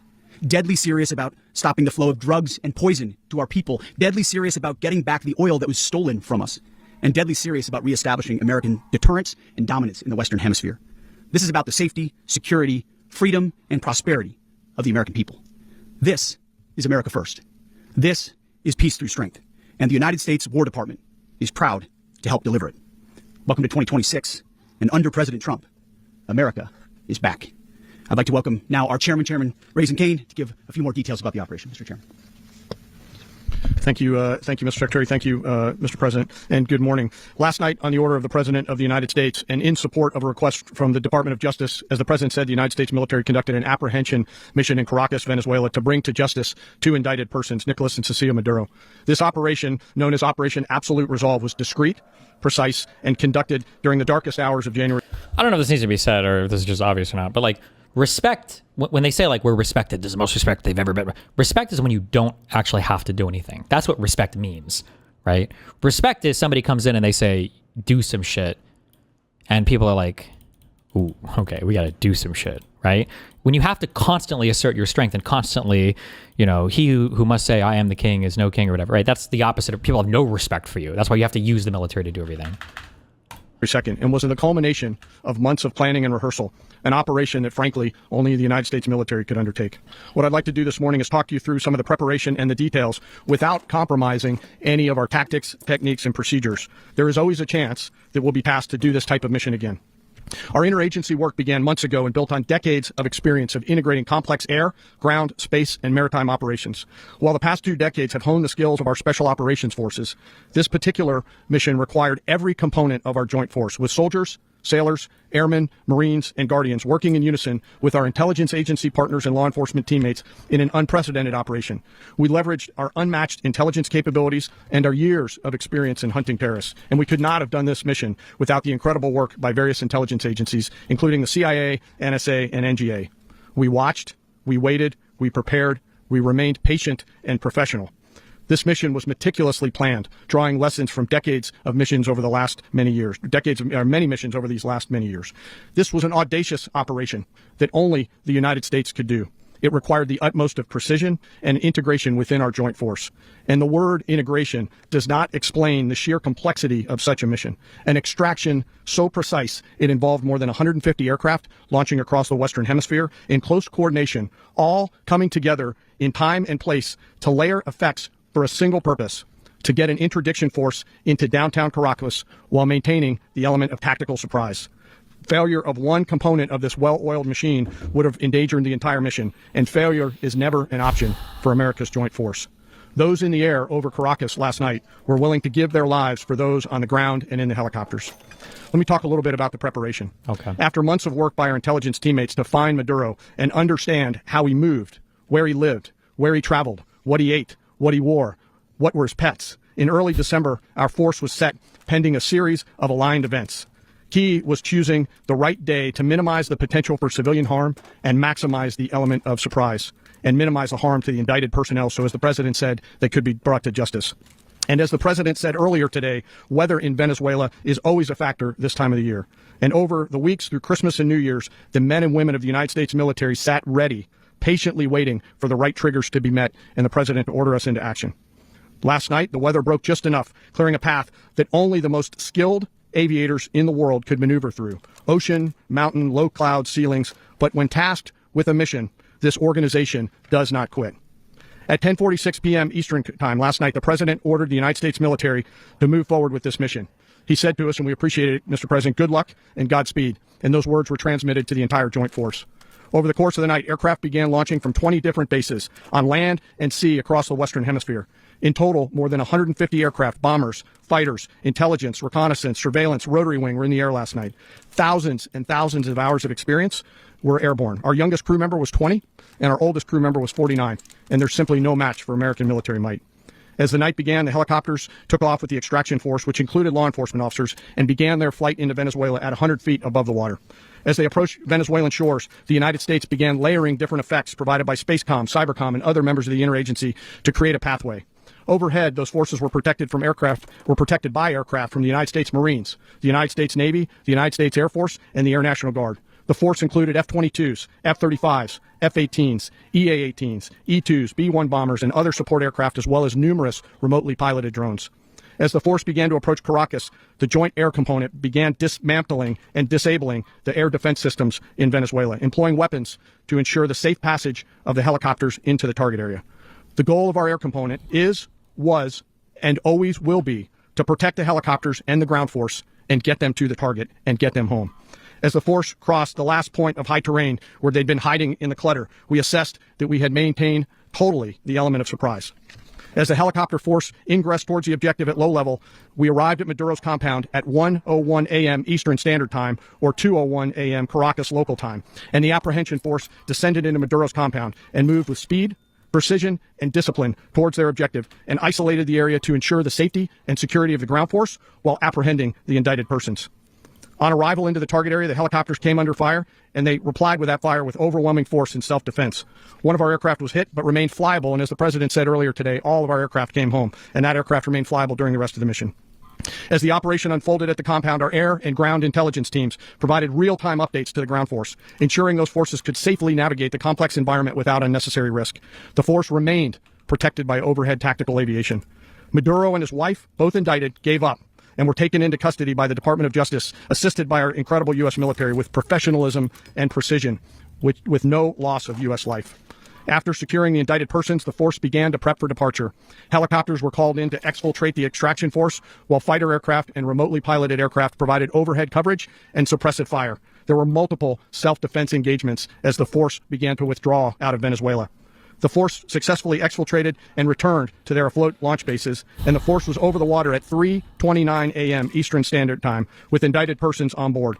And both Maduro and his wife were embarked aboard the USS Iwo Jima. In closing, what we've witnessed today is a powerful demonstration of America's joint force. We think, we develop, we train, we rehearse, we debrief, we rehearse again and again, not to get it right, but to ensure that we cannot get it wrong. Our jobs are to integrate combat power so when the order comes, we can deliver overwhelming force at the time and the place of our choosing against any foe anywhere in the world. I am immensely proud today of our joint force and filled with gratitude to represent them here today. There is simply no mission too difficult for these incredible professionals and the families that stand by them and support them. As we stand here this morning, our forces remain in the region at a high state of readiness, prepared to project power, defend themselves, and our interests in the region. This operation is a testament to the dedication and unwavering commitment to justice and our resolve to hold accountable those who threaten peace and stability. In closing, I want to express my heartfelt gratitude to the brave men and women who executed this mission. Their courage and tireless commitment to our nation are what makes us strong. Thank you, Mr. Secretary, and thank you, Mr. President. Well, I don't have much to add to what you've heard now, other than the following points. Nicolas Maduro was indicted. in 2020 in the United States. He is not the legitimate president of Venezuela. That's not just us saying it. The first Trump administration, the Biden administration, the second Trump administration, none of those three recognized him. He's not recognized by the European Union and multiple countries around the world. He is a fugitive of American justice with a $50 million reward, which I guess we say $50 million. And make sure. Yeah, exactly. But don't let anybody claim it. Nobody deserves it but us. But I want to be clear about one thing. Nicolas Maduro had multiple opportunities to avoid this. He was provided multiple very, very, very generous offers and chose instead to act like a wild man, chose instead to play around. And the result is what we saw tonight. The other message here is the following. You have a guy, like many people around the world, they like to play games. You have a guy who decides he's going to invite Iran into his country, is going to, do the confiscation of American oil companies, is going to flood our country with gang members, is going to take Americans prisoner and try to hold them for hostage and trade them like he was able to do with the Biden administration. Basically likes to play games all this time and thinks nothing's going to happen. And I hope what people now understand is that we have a president. The 47th president of the United States is not a game player. When he tells you that he's going to do something, when he tells you he's going to address a problem, he means it. He actions it. I can tell you, I've watched this process now for 14, 15 years, been around it. Everybody talks. I'm going to do this. I'm going to do that. When I get there, we're going to do this. We're going to This is a president of action. Like, I don't understand yet how they haven't figured this out. And now, if you don't know, now you know. Because this is what happened to that day zero solving the Russia-Ukraine crisis. Why did it take a year or whatever to figure out, or 9 months to figure out the Gaza Strip thing? Way it's going to play out. And I think people need to understand that this is not a president that just talks and does letters and press conferences. And, if he says he's serious about something, he means it. And this is something that was a direct threat to the national interest of the United States, and the president addressed it. There's a president of peace, by the way. I told you what I just said earlier. This guy had multiple opportunities to find his way somewhere else and figure out. Hi, what? Well, I have 20 minutes. Let me finish this. Okay, I went through the thing. Somewhere else right now, very happy, but instead he wanted to play big boy. And so now, he's got other sets of problems on his hands. And but I think that the message here should be for the world. Look, the president doesn't go out looking for people to pick fights with. He's not generally wants to get along with everybody. We'll talk and meet with anybody, but don't play games. Don't play games with this president's in office because it's not going to turn out well. And so I hope that I guess that lesson was learned last night, and we hope it'll be instructive moving forward. Mr. President. Wait, was this Hassan prediction from Venezuela? This wasn't last night, was it? He wasn't literally like 2 hours off this, was he?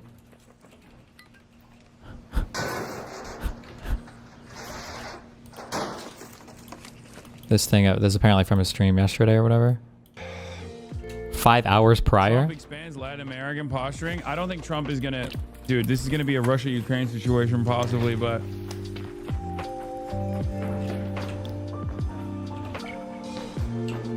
Trump doesn't invade Venezuela. Well, there you go. How does he do it? Please. Maybe it's his fault. Well, we're going to be running it with a group, and we're going to make sure it's run properly. We're going to rebuild the oil infrastructure, which will cost billions of dollars. It'll be paid for by the oil companies directly. They will be reimbursed for what they're doing, but that's going to be paid. And we're going to get the oil flowing the way it should be. As you know, it was just a minor flow. It was actually a minor flow for what they have. But we're going to run it properly, and we're going to make sure that people... Destiny, you're always right. I mean, I don't think I called for him to... I don't think I thought he was going to do this. I wouldn't have predicted he would have done this. What I have... Wait, what would I wouldn't have predicted he wouldn't have done it, though. I would just have no fucking idea. Trump is fucking a lunatic. Who the fuck knows? Unless I did predict it. If I did predict it, then I get full credit for that 100 million%. Venezuela are taken care of. We're going to make sure the people that were forced out of Venezuela by this thug are also taken care of. President, does the U.S. running the country mean that U.S. troops will be on the ground? How will that work? Well, they always say boots on the ground. Oh, so we're not afraid of boots on the ground if we have to have. We had boots on the ground last night at a very high level, actually. Oh. We're not afraid of it. We don't mind saying it. But we're going to make sure that now we don't give a fuck. We're not doing this in vain. This is a very dangerous attack. This is an attack that could have gone very, very badly. We could have lost a lot of people last night. We could have lost a lot of dignity. We could have lost a lot of equipment. The equipment is less important, but we could have lost a lot. And we're going to make sure that this is proper. We're there now. We're ready to go again if we have to. We're going to run the country right. It's going to be run very judiciously, very fairly. It's going to make a lot of money. We're going to give money to the people. We're going to reimburse people that were taken advantage of. We're going to take care of everybody. It's very important. We couldn't let them get away with it. They stole our oil. We built that whole industry there, and they just took it over like we were nothing. And we had a president that decided not to do anything about it. So we did something about it. We're late, but we did something about it. Yeah, please. Mechanism by which you're going to run the country? Are you going to designate a yes, it's all being done right now. Yeah, just who cares about the details? We're designating various people, and we're going to let you know who those people are. We'll figure it out. Run Venezuela. Well, it's largely going to be for a period of time. The people that are standing right behind me. We're going to be running it. We're going to be bringing it back. It's a dead. You're not talking about a dead country. A year and a half ago, we were. It's going to be the hottest country. True. The hottest country anywhere in the world. We're a country doing better than any country anywhere in the world, and it required leadership. Venezuela has a lot of bad people in there, a lot of bad people that shouldn't be leading. We're not going to take a chance that one of those people take over for Maduro. So you can look at, and others, we have fantastic people, including people in the military. So we're going to have a group of people running it until such time as it can be put back on track, make a lot of money for the people, and give people a great way of life, and also reimbursement for people in our country that were forced out of Venezuela. Rubio would be. You said earlier today that you weren't going to back Machado to come back and be the opposition leader in your Fox and Friends interview. And then you also mentioned the vice president of Venezuela. Are you going to work with the vice president of Venezuela, or how do you foresee the relationship Well, I going? understand she was just sworn in, but she was, as you know, picked by Maduro. So Marco's working on that directly. He just had a conversation with her, and she's essentially willing to do what we think is necessary to make Venezuela great again. Very simple. Mr. President, Colombian President Gustavo Petro, a couple weeks ago, he said he's got to watch his ass. And today he said he's not concerned about anything happening to him in the aftermath of this operation. So just what your message is? Well, he has cocaine mills. He has factories where he makes cocaine. And yeah, I think I stick by my first statement. He's making cocaine. They're sending it into the United States. So he does have to watch his ass. Watch that ass. Marco, do you want to talk about that? Because you were involved in it. We call members of Congress immediately after. This was not the kind of mission that you can do congressional notification on. It was a trigger-based mission in which conditions had to be met night after night. We watched and monitored that for a number of days. So it's just simply not the kind of mission you can call people and say, hey, we may do this at some point in the next 15 days. But it's largely a law enforcement function. Remember, at the end of the day, at its core, this was an arrest of 2 indicted fugitives of American justice, and the Department of War supported the Department of Justice in that job. Now, there are broader policy implications here, but it's just not the kind of mission that you can pre-notify because it endangers the mission. Plus, if I could add one thing to that. Can't trust Congress. has a True. tendency to leak. This would not be good. If they leaked, General, I think it would have been maybe a very different result. But I have to say, they knew we were coming at some point. You know, a lot of ships out there, they sort of knew we were coming. We wasn't. But Congress will leak, and we don't want leakers. Jesus, can't trust our Congress. Got to do everything from the White House. True. What was Maduro doing when the U.S. forces entered what I assume would be his home? And also, was there any point where the U.S. was considering if Maduro pushed back or resisted killing Maduro? It could have happened. It could have happened. He was trying to get into a safe place. You know what a safe place is? All steel. And he wasn't able to make it to the door because our guys were so fast. They went through the opposition so fast. And there was a lot of opposition. You know, people were wondering, did we get him by surprise? Sort of surprised, but they Do we were have like a waiting kill for count? something. How There was a many lot of Venezuelan opposition. soldiers There or was a lot of military or whatever gunfire, people so were some of killed? Do we know? But he was trying to get to a safe place, which wasn't safe because we would have had the door blown up in about 47 seconds, they say on average, regardless of how thick the steel was. It was a very thick door. It was a very heavy door, but he was unable to get to that door. He made it to the door. He was unable to close it. Oh, that's the worst. Getting killed in rust like that. Time being right now, do you know? You get inside, you can't close. Ultimately, in the near future, he's going to be brought to People the saying at least 40 people killed in U.S. airstrikes, including military That's going to be up to the officials that do these things. Mr. President, the U.S. has something of a mixed track record of ousting dictators without necessarily a plan for what comes afterwards. Not with Did me. that weigh on your decision? Well, that's why we had different presidents, but with me, that's not true. With me, we've had a perfect track record of winning. We win a lot, and we win. If you look at Soleimani, you look at al-Baghdadi, you look at the Midnight Hammer. Midnight Hammer was incredible. Right now, you wouldn't have peace in the Middle East. We have essentially peace in the Middle East because of that. If we weren't had peace in the Middle East like 6 times. You wouldn't have peace in the Middle East. So much peace. With me, you've had a lot of victory. You've had only victories. You've had no losses. Yeah. How long do you expect the U.S. to run Venezuela, and how soon do you want Venezuelan people to hold election? So I'd like to do it quickly, but it takes a period of time. You know, we're rebuilding. We have to rebuild their whole infrastructure. The infrastructure is rotted. It's actually very dangerous. It's a blow-up territory. Oil is very dangerous. It's a very dangerous thing to take out of the ground. It can kill a lot of people. It has killed a lot of people doing just that. The infrastructure is old. It's rotted. Much of it is stuff that we put there 25 years ago, and we're going to be replacing it. And we're going to take a lot of money out so that we can take care of the country. Yeah. Are you saying that Secretary Rubio and Mr. President, China, Russia, and Iran have interests in Venezuela. How does this operation affect your relationships with them when Well, it in comes terms to of oil China and Russia, Russia when we get things straightened out. But in terms of other countries that want oil, we're in the oil business. We're going to sell it to them. We're not going to say we're not going to give it to them. In other words, we'll be selling oil, probably in much larger doses because they couldn't produce very much because their infrastructure was so bad. So we'll be selling large amounts of oil to other countries, many of whom are using it now, but I would say many more will come.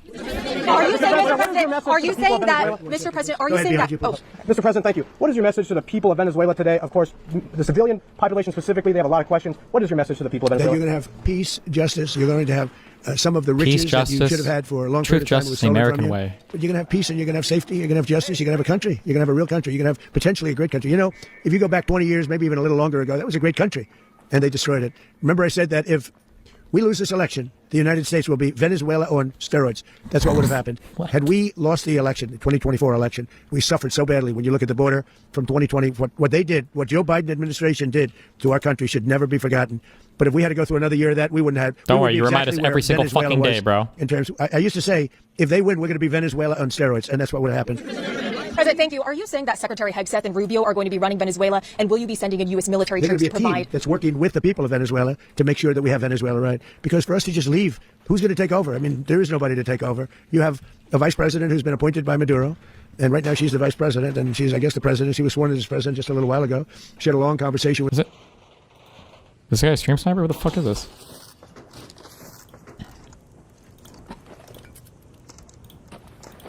Hi, are you looking for something? No, I'm just looking around. This fucking kid, Jesus. With Marco, and she said, we'll do whatever you need. I think she was quite gracious, but she really doesn't have a choice. We're going to have this done right. We're not going to just do this with Maduro, then leave like everybody else, leave and say, let it go to hell. If we just left, it has zero chance of ever coming back. We'll run it properly. We'll run it professionally. We'll have the greatest oil companies in the world go in and invest billions and billions of dollars and take out money, use that money in Venezuela. And the biggest beneficiary are going to be the people of Venezuela. And also, I can't stress this strongly enough, the people that got thrown out of Venezuela that are now in the United States, and frankly, some want to stay and some probably want to go back, yeah.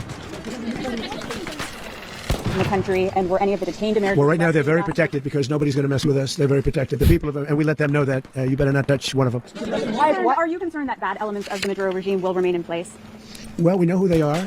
We're on them, and they're acting much differently now than they would have acted 2 days ago. Okay, wait, behind you, please. Mr. President, why is running a country in South America America first? Well, I think it is because we want to surround ourselves with good neighbors. We want to surround ourselves with stability. We want to surround ourselves with energy. We have tremendous energy in that country. It's very important that we protect it. We need that for ourselves. We need that for the world. And we want to make sure we can protect it. Yes, sir. Please, go ahead. Is there a message for Cuba and Diaz Canel?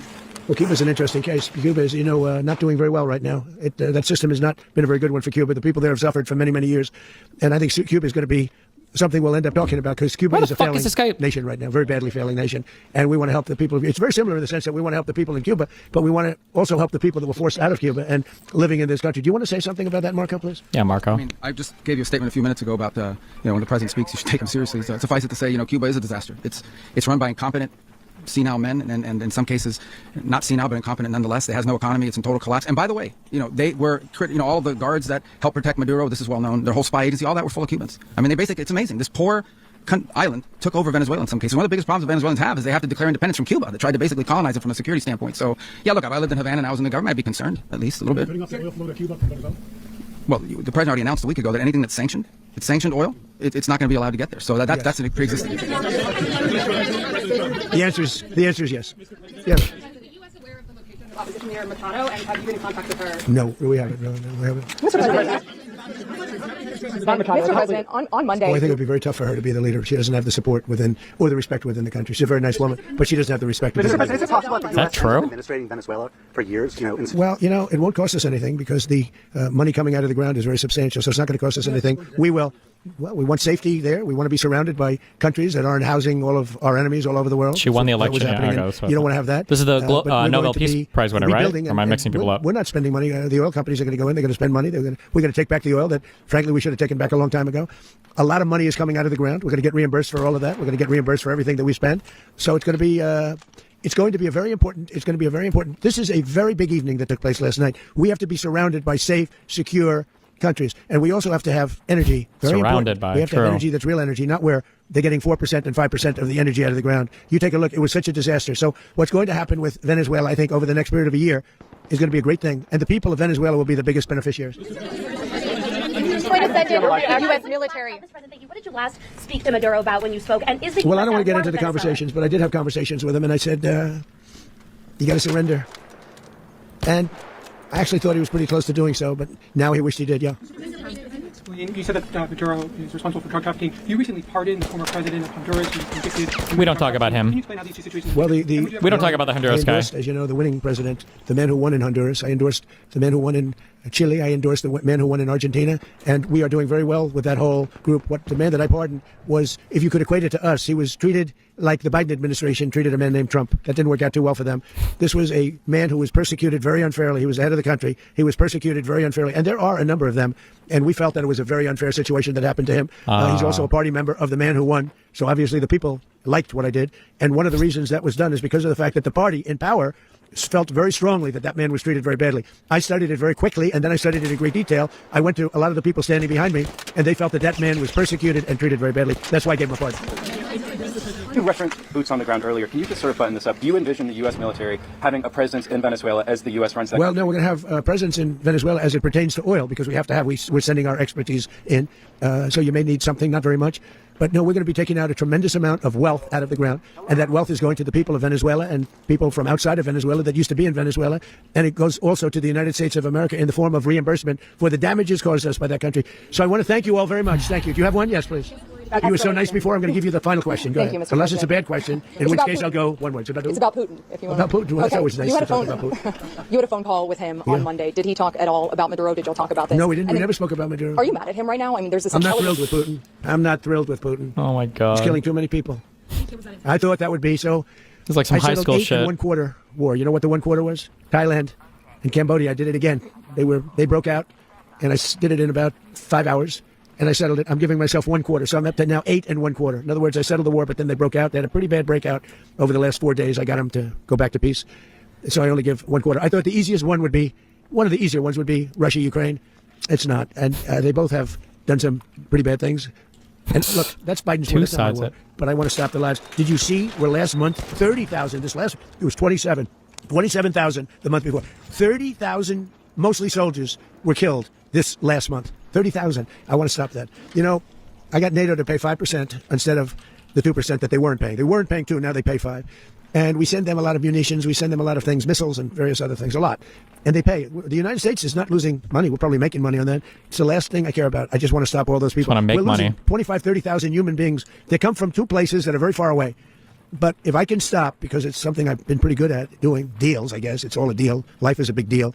But if I can stop that war and stop 30,000 young people, in addition to the fact that people are being killed in Kiev, people are being killed in other cities, you know, a much smaller number, but they're being killed, viciously killed. So I'm not happy about it. I thought that would be something that would get solved. We have Mr. Witkoff here. I think that we're making progress, but that's a war that should have never happened. If I were president, it would have never happened. Putin says it. Everybody says it. If I were president, that would have never happened. But I inherited that war. That was Joe Biden, Zelensky, and Putin. I came into the situation, and it's a mess. And I will say this. I watched an operation last night that was so precise, that was so brilliant. I mean, it was incredible. If we had our people, like this general and our people involved, that war would not have gone on very long, that I can tell you. That war, to use an old term, that war has become a bloodbath. And we want it to get stopped. Thank you very much, everybody.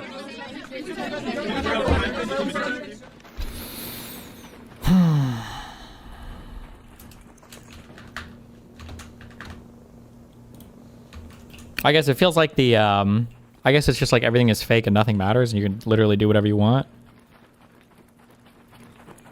Like there's a lot of gentlemen's agreements in terms of how the government should run and what the president should be allowed to do. But I guess if a guy comes in who's literally retarded and he's like, well, but what if I just did everything I wanted to do with no oversight and no correction whatsoever? Like, would anybody stop me? I guess the answer is no, if the Republican Party is this cucked out. X have a question.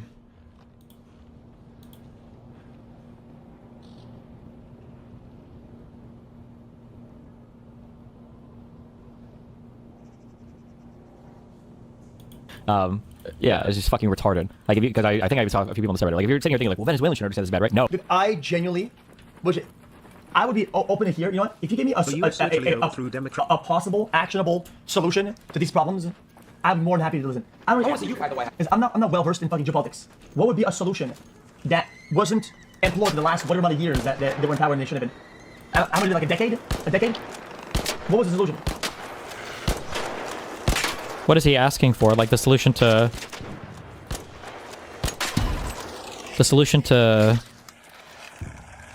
like him being an autocratic leader and non-democratic, or the solution to Maduro? Like, I don't. The thing is that sometimes countries will have leaders that you don't like, and sometimes, you know, autocratic dictators exist in countries that you know it's bad and you don't like it, but that doesn't give you the moral authority to depose them. Yeah, if you want to act against another country, especially when we talk militarily, but really with any kind of sanction, then the goal should always be to build international coalitions to do it. Because when you build an international coalition, there's like a few things that are happening. One is you have a lot of people on your side, so there's like an obvious like numbers benefit. So if you want to sanction somebody, you've got more people who are willing to say, we're not going to ship anything to you, we're going to punish you financially. So it makes the punishment greater, you know, and that's good. The second thing is that it gives you more, what's the word I'm like, right? Not authentic, legitimacy. It gives your punishment more legitimacy, right? It's one thing for the United States to say, hey, you're doing it bad. It's another thing for 100 countries come together and say like, hey, you're doing it bad. Or imagine like some sanction or some activity that like the Security Council doesn't veto. It's like, all right, there must be a big, big bad going on here. So you have the ability to exert control that way. Ideally, you do it without having to have like a military intervention at all. This could potentially create a whole bunch of problems down the road that we don't want to deal with. Like imagine Venezuela becomes, hopefully it wouldn't happen, but like imagine Venezuela becomes like a collapsed state, like some Syrian thing, right? A lot of the issues, I guess in quotation marks, not really. A lot of the political situation in Europe today, in my American opinion, is kind of defined by the response to the Syrian refugee crisis. And a lot of the stuff that flowed outwards from that, and arguably the U.S. agnostic to favorable position on like the FSA and the deposing of Assad and everything, maybe kind of flowed through to that and helped to exacerbate that or influence that whole crisis, right? And you've seen like this rightward bend in a lot of European politics, Brexit and everything else, arguably partially at least as a response to that. Who's to say that something similar couldn't happen in South America, that there's some huge blowback and the way that leaders feel about us or other citizens feel about us is not good. And this, leads to a bunch of random, it could be terrorist attacks, it could be lack of economic cooperation, it could be cooperation with our enemies, whatever else. There's just like so much potential negativity that stems from that. Cooperating is just generally a better thing. I don't even know why, obviously. Well, no, okay, that's okay to explain. Because I don't know why I have to explain this. Why is cooperating a better thing, but...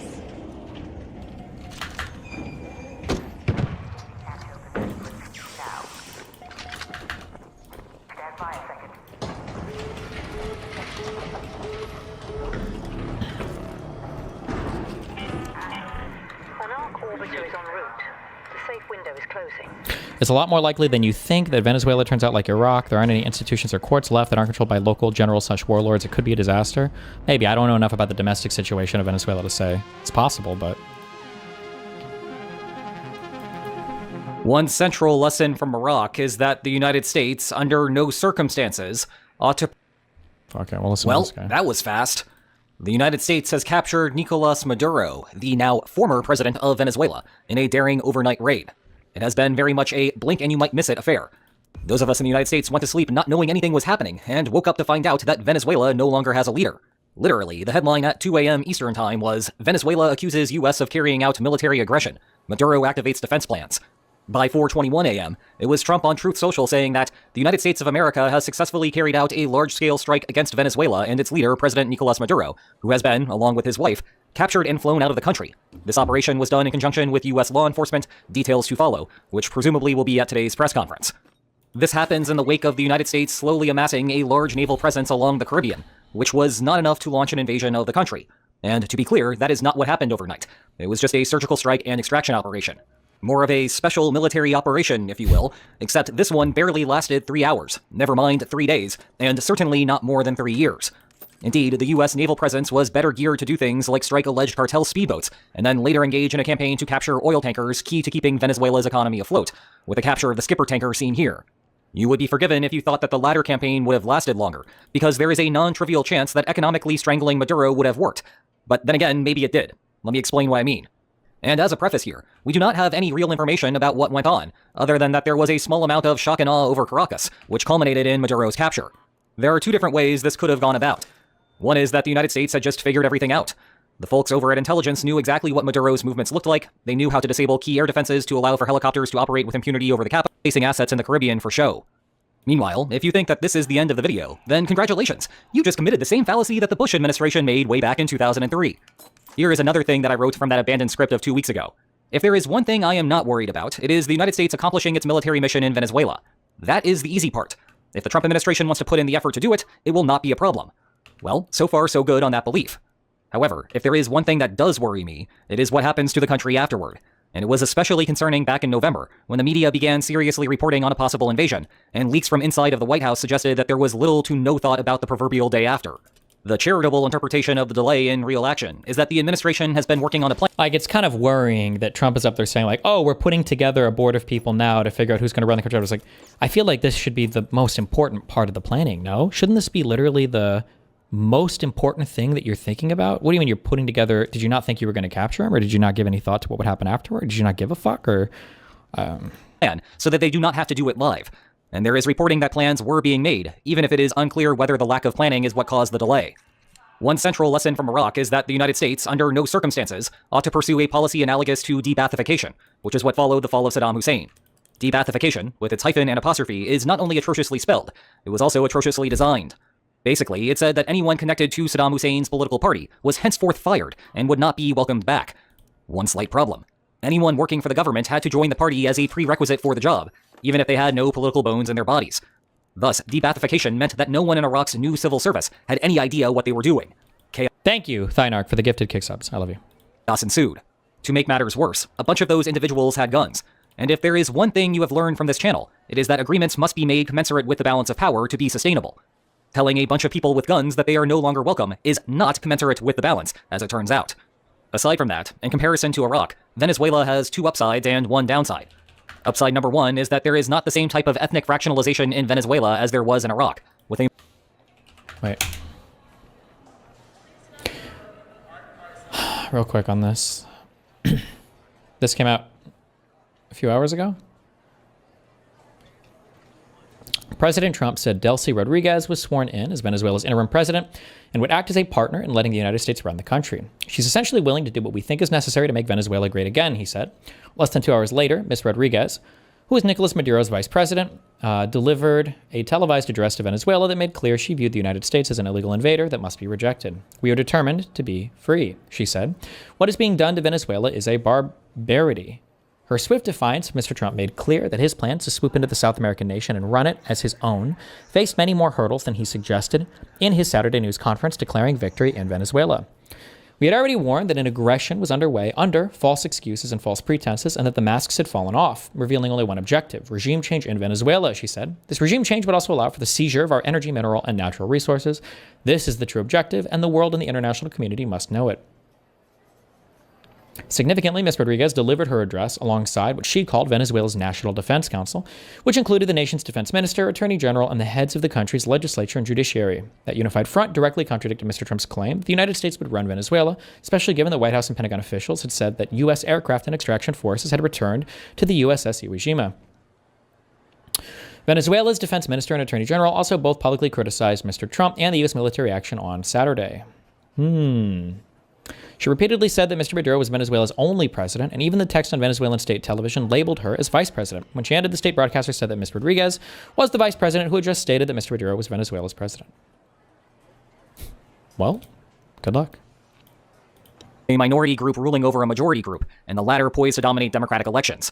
Upside number 2 is that the structure of government is more or less already in place in Venezuela, and it will not require the same level... Can you explain why 100 countries with legitimacy matters? Because when you act in concert with other people, it gives you the ability to leverage more power, soft or hard, on anything. You can ask people for help. You can ask people for help protecting yourself. You can ask people for help punishing others. It means you're less likely to face retribution or repercussions for your actions because multiple people are agreeing. So there's a diffusion of responsibility, morally and legally, and things like just everything is better. Number 2 is that the structure of government is more or less already in place in Venezuela, and it will not require the same level of domestic upheaval to implement democratic institutions. Autocrats running democratic elections is often the target of jokes, and rightfully so. But at least in Venezuela's case, the people there are used to real elections, even if they are not accustomed to having the true vote counts dictate the winner. So, the plan would be to replace Maduro with someone from the opposition, and then run another election shortly thereafter, so that there are no questions about the legitimacy of whoever wins. That takes us to the one downside. Venezuela has cartels. Remember how that was supposed to be the whole reason that this thing got started? In any case, the cartels are well-organized de facto militant groups already. That puts them a step ahead of where all of the various factions in Iraq were during the initial invasion. And the problem for me is that the politics and territorial control of those groups is opaque. Consequently, I'm going to leave that discussion here. One hopes someone in Washington had worked out the real details before executing the extraction mission. Either way, the die is cast. Whether this turns into a long-run civil war will depend on the actions taken in the next hours, to days, to weeks, to months. Bush's poor management of Iraq sunk his historical legacy. Trump has shown no willingness to stick with long-term military operations. Unless something about Venezuela makes the country different, then being absolutely perfect during the transition period will be critical for this to go well over the long run. If you want to learn more about the US-Venezuela crisis, check out this new playlist that I made on the subject. And if you enjoyed today's video, then... The problem I see is that you are getting lumped in with Hassan and the rest of the communist crowd. Just today, Asmongold made a comment linking you to Hassan and that Jackson Hinkle guy. That perception is damaging. That's why it's important to clearly and publicly go after communists and make it unmistakable that you reject them. I would even lie and give credit to Trump if that is what it takes to clearly separate yourself from the degenerates. That's retarded.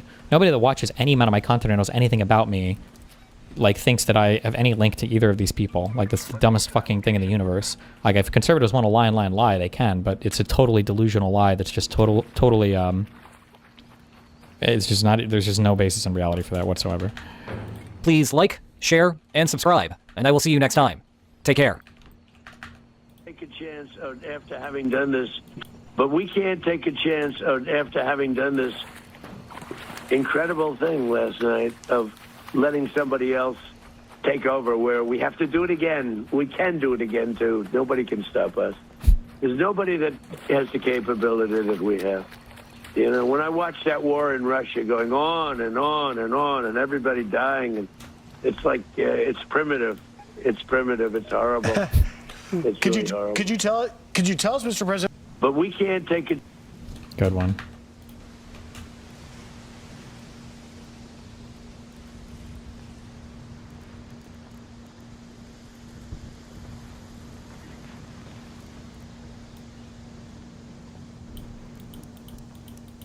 Is there a reason not to just have this set to 4x? 420 FPS. Like, why set it to auto? What does auto even do?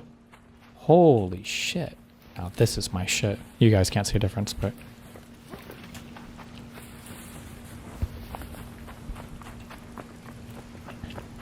Frame time is 8.4 milliseconds? Hey, hello!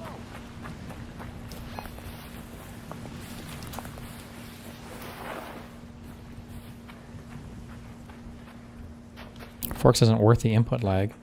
The input lag is just going to be measured in frame time, right?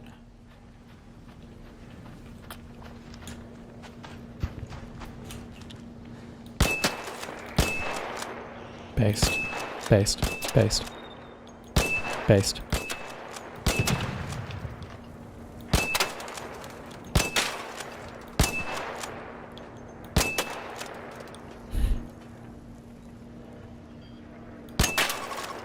You motherfucker.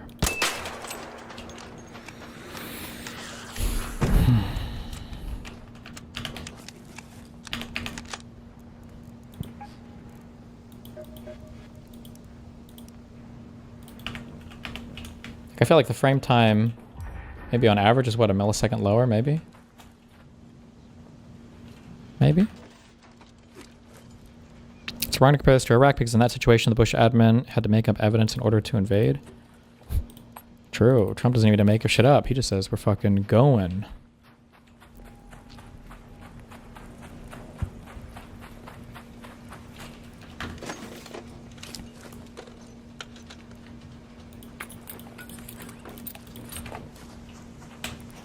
Hey, Raider. The fuck did you pull your rattler out? Chill. Is he aiming at me? What? Stop being threatening. Hello? Hello, sorry, I'm just asking when is a good time. I apologize. I apologize for the chat. Good, you should. I apologize to you. Go, real fast, what's up? Okay, I'm sorry. Oh, I was just gonna ask if you wanted to like kind of like not moderate, but like kind of be in a conversation with me and Case about Venezuela, like maybe later this week or whatever. Yeah, probably. Couldn't you just DM me and ask me this? I did DM you. You didn't respond. Oh, just DM me a question, and if you put a bunch of other stuff after it, I'm not going to see the last thing, so. Oh, okay. Okay. But Thank okay. you so much. Yep, have fun. Bye-bye.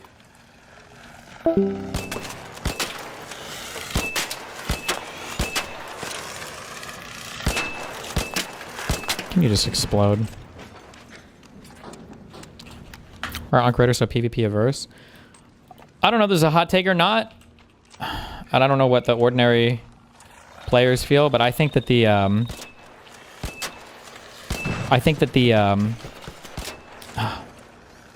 the aggression sorting for this game is way too aggressive. It's not good. Yeah. I think that you can it's too easy. Like these, like the pacifist queues are just way too pacifist, and it like kind of trivializes the entire game. Like once you're in a pacifist queue, you can literally just do like 80k loot runs like over and over and over and over and over again, and there's literally nothing that can be like bad. It's like just so crazy how aggressive the sorting is. Hey, you can send him up.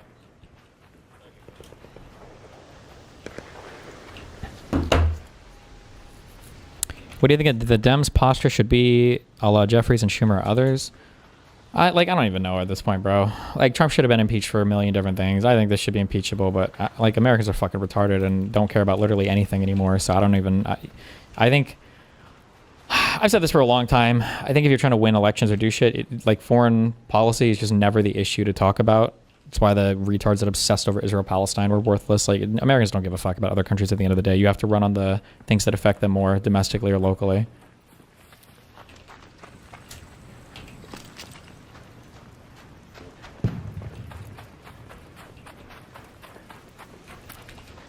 Are they even going to probe if it's an official act or whatever? Well, I'm not talking about criminal shit. I'm just saying that just fucking impeach him. Just get him out. This guy's crazy. Can you come to me, please?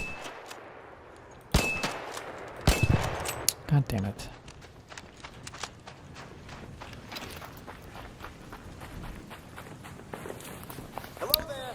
Does a recent thing show our military will by and large violate their oaths?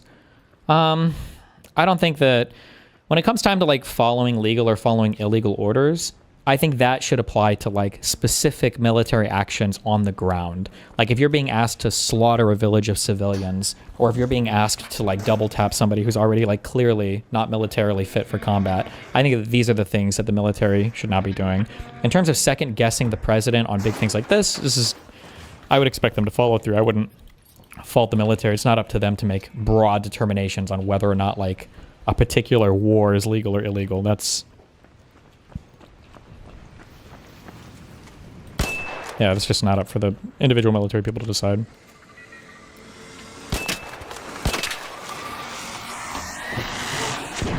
You motherfucker.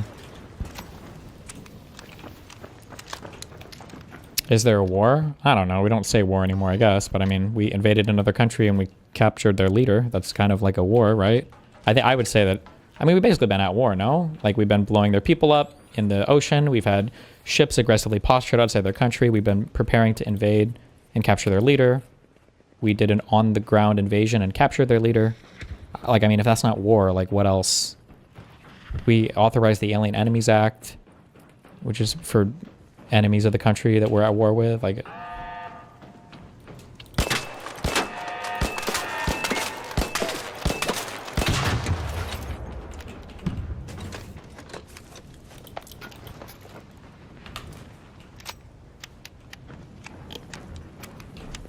yeah, our military operation killed about 40 other people, I think. Do you see Venezuela retaliating? How? I don't know if they can do anything. I mean, we're the U.S. We can do whatever the fuck we want. But if Venezuela gets real fucked up after this, it's going to look pretty bad. And all these people that were traumatized by the Iraq War, who said it was the worst fucking thing ever, and who couldn't fathom ever being in any military conflict ever the fuck again, are apparently not having strong opinions about this. It's pretty stupid.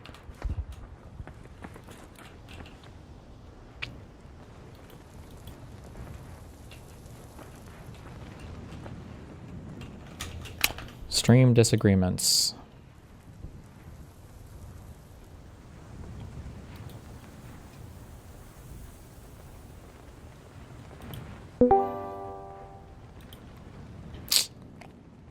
Hi, what's up? Oh, nice. Hello, hello.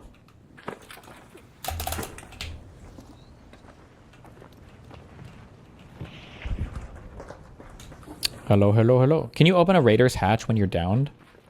Like if I have a hatch key, can I open that? Let's head home at the Red Lake hatch. King of Pandas, I can't hear you if you're speaking. Yes, I think so. Okay.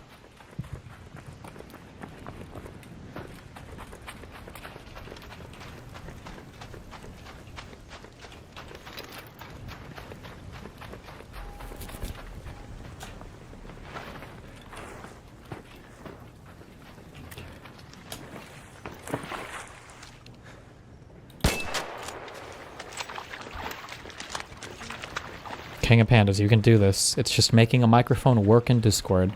I promise you, you can figure this out.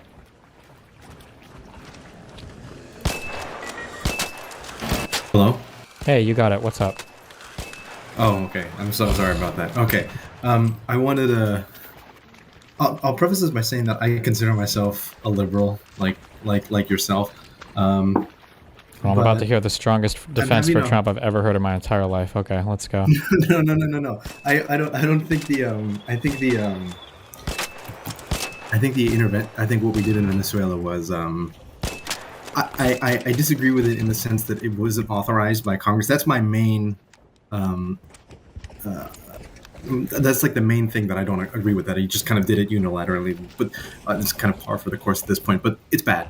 But like in a vacuum, or maybe like, do you think that we should have maybe in some sense gotten rid of Maduro? Or let's say if he had done it, you know, through the proper channels, and they're like, okay, we're just gonna, this guy he's gotta go.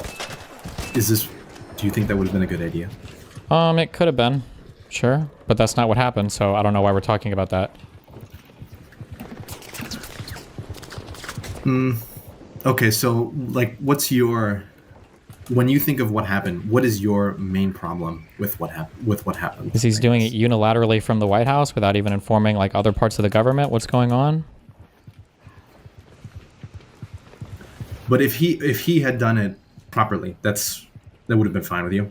I mean, I'd probably oppose it on other grounds if it's like the first step. I don't think I don't think Trump has the mind for managing other nations, and I don't trust the U.S. Motivation for doing anything like that. But that would be a separate action, so I'd have separate criticisms for it. I'd be opposed to that action too, but... Okay, I thought we disagreed on more than we actually do, so never mind. I'm sorry. Well... Okay. Well... I mean, So what, you're okay with it because...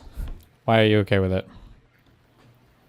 Well, it's not like... I think it would have been nice if he had gone through the proper channels, but at this point, like, I don't know what I would have preferred we have done. If we had had, like, a more steady hand in the White House, that would have been nice. But, like, I don't know exactly what I'm waiting for from the United States to do instead. Like, what other options did we have at our disposal? I'm not, like, jumping for joy at the thought of killing people in Venezuela, what were did we have, like, mass sanctions on Venezuela or anything? Yeah, we have basically an embargo on Venezuela at this point. An embargo, like we were blowing up ships that were going to the country, or? Oh, no, but like there was just no trade. There was just, I don't know what else, like what other sanctions we could have levied on them. Did the UN have sanctions on Venezuela? I'm pretty sure they've been pretty critical of Maduro. Like, it's why I don't really understand. Well, I'm not saying that you're doing this, but like when people talk about like appealing to the UN or some international or wider international body, like I don't know who's going to make that decision. Like who's going to be the country to take action, because we've been talking about Maduro, and since Hugo Chavez, I mean, the country's been a disaster. So I don't know exactly. But that's not a good reason. What is our reason to unilaterally invade and depose the leader? I don't know. I guess I'm unconvinced that, like, well, actually that's a poor way of putting that. That's my fault. I don't understand like why we should just let him. The election was a fraud that just happened. They've been frauds. I think the rest of the world is kind of knows that it's fraudulent, and I think if we had gone about it in a better way, probably we could have gone a little bit less. I feel like the elections in the Donbass and Crimea were fraudulent as well. No. Yeah, of course. Yeah. We're not doing shit about that. We should. We're not. I don't know if we should go bomb Russia, but I mean, yeah, I'm fine with a more active role in. I mean, I feel Ukraine. like if this is so horrible, I feel like we should have been able to get a coalition of people at the UN. Like, well, I just don't understand. Like, yeah, I feel like Maduro's bad. He's a bad person, and the regime was bad. It's a bad regime. That's an argument for the United States to invade the country and depose the leader. But who is going to join us? If nobody joins us, then we just don't do anything. It's just a shitty leader that exists, and it just sucks. But is America literally now going to just depose every autocratic leader because we think it's our moral mission to do so, even if nobody else supports us doing it? I don't know if I don't know if we have to depose every leader like all at once. Like we just say like, all right, if you're, a dictator, we're going to come for you in the next like 4 years or something. But that's what we're going to do. We're going to start guess- deposing dictators. Well, but the that bad would dictators, probably- right? Because we're okay with like the monarchs, like in the Gulf states and everything. We're okay with those dictators. Well, yeah, that's not good. I'm not trying to say that Trump has a coherent foreign policy. It's just on this discrete issue. I don't know what else we could have like. Who would we be appealing to? And like, If a thing is to the incoherent, UN? then every action is bad. It doesn't matter if it turns out okay sometimes. If you have a sociopathic surgeon who just runs around removing people's appendixes, and it just so happens that of the last 5 people, one of the appendixes was about to burst, I'm not going to give him credit even for that single appendicitis. I'm going to say all of them are bad because it's coming from a bad place. No? Isn't this like, I can make a billion examples of this. All of these are, if you run around and you rape 100 women and 5 of them had secret consent, non-consent fantasies and you didn't know about this, I'm not going to say, well, for those 5, there was no harm, that was fine, you were okay. I would say all of them are bad. Like if you run around executing 100 random people and 2 of them were about to commit murders, but you saved the lives of the people that I wouldn't give you credit for the 2 people you randomly kill just because, like, I don't understand, like, if there's no coherency, if there's no plan, if there's no consistency, I'm not going to give credit even when some things might have some potentially positive side effects spun out from them. I can understand that. I just Wait. But you disagree with it. I'm not asking you to understand it. I think intuitively, I think every single human being would agree with this. Is there an example I gave that you disagree with, or is there some reason none of those examples are analogous to this? Like, why would you ever agree with this example? Those are valid points. I don't know how much it tracks to the foreign policy of this administration, though. Like, okay, do you think that Trump has a coherent plan for South America? No, probably not. Do you think that we have the best interests of the Venezuelan people at heart when we've deposed Maduro? Do you mean like our casus belli was like we're going to save Venezuelans? Is that what you mean? Yes. No, that's not the primary thing. Okay. Do you think that given the opportunity between enriching the United States and helping the Venezuelan people, if those 2 things are at odds, which one do you think Trump will choose? If they're at odds, probably picking our interest. I mean, I would imagine so. So then what? So how can you possibly? I don't understand where the support for this can come from in any way. It seems like every single part of this is just selfish, narcissistic U.S. interests with a guy who has no comprehensive or future vision for the region that will always opt towards favoring the U.S. over domestic interests anyway, domestic interests of Venezuela. Because I don't know if preserving the status quo is preferable to that. Like, I'm not but sure they're preserving the status. It's their status quo. We don't have a responsibility to disrupt the status quo at every single government or any government that we don't like. We don't have a responsibility, but I don't know why. Like, it doesn't give us a justification. I don't think we have like. No, it doesn't give us a. Well, I don't think we need a justification. We're the most powerful country on earth. It's like. Not that we should go out and. Okay, so if I break into your house and I rape your mom or sister or girlfriend, or you if you're shorter than me, is that okay because I'm stronger than you? What is this might make? This is like the weirdest might makes right argument in the world. Is slavery okay if we can get enough black people to be? It's not that it's not that it's right. It's just that that's how it is. Like I would like to live in a world where we have what do people call it? Like the rules based international order. Right? Don't we have a rules based international order right now? Isn't there a weaker country to the north and south of us that we could take over militarily, but we don't? I would say that kind of nation states and borders predate what I'm referring. I'm talking about stuff like the UN and like more modern internationalist institutions like the UN, and like we have those, and those are great, but they're not effective at preserving. They're not effective at keeping the well-being of the people that they're meant to. Haven't they been though? Haven't we been like relatively peaceful over the past 80 years compared to prior World War II and prior to that? Is that because of the rules-based international order that all of us are adhering to? I would say so, yeah. Or is it because of the UN, or is it because of like there are these powerful countries that are kind of steering us in a certain direction for now? Like I would wager that because Trump I consider him to be a very bad president. And he's steering us in bad ways. Like I don't think the UN is like going to be like, hold on now, guys, we can't let this happen. And the US is going to say, well, all right, well the UN said so. Like push comes to shove, I think what matters in the global order is that might makes right. And in that situation, I don't know what other... I agree with you that in a descriptive sense, might can make right, but the things that we should be making right are a rules-based international order. That the strongest person can come into a room and he could say, I'm going to subjugate all of you, but the strongest person also has the ability to come into the room and say, I'm going to ensure that all of us adhere to some rules-based order, right? So like the monarchs having the Magna Carta or whatever and agreeing that even the king is subject to the laws of his people, like George Washington stepping down after his term as president. Like, these are things that people who are powerful and in charge can ensure that everybody follows, like this kind of like rules-based system. So just because you're the strongest player doesn't mean you have to act like a sociopathic, rapist, homicidal freak. You could also say, like, I am the strongest person and I am going to enforce a rules-based international order. Like, isn't that a thing that we have the ability to do? Shouldn't we be doing that? I think we should. I agree with you totally, but so then shouldn't we disagree with the deposing of Maduro?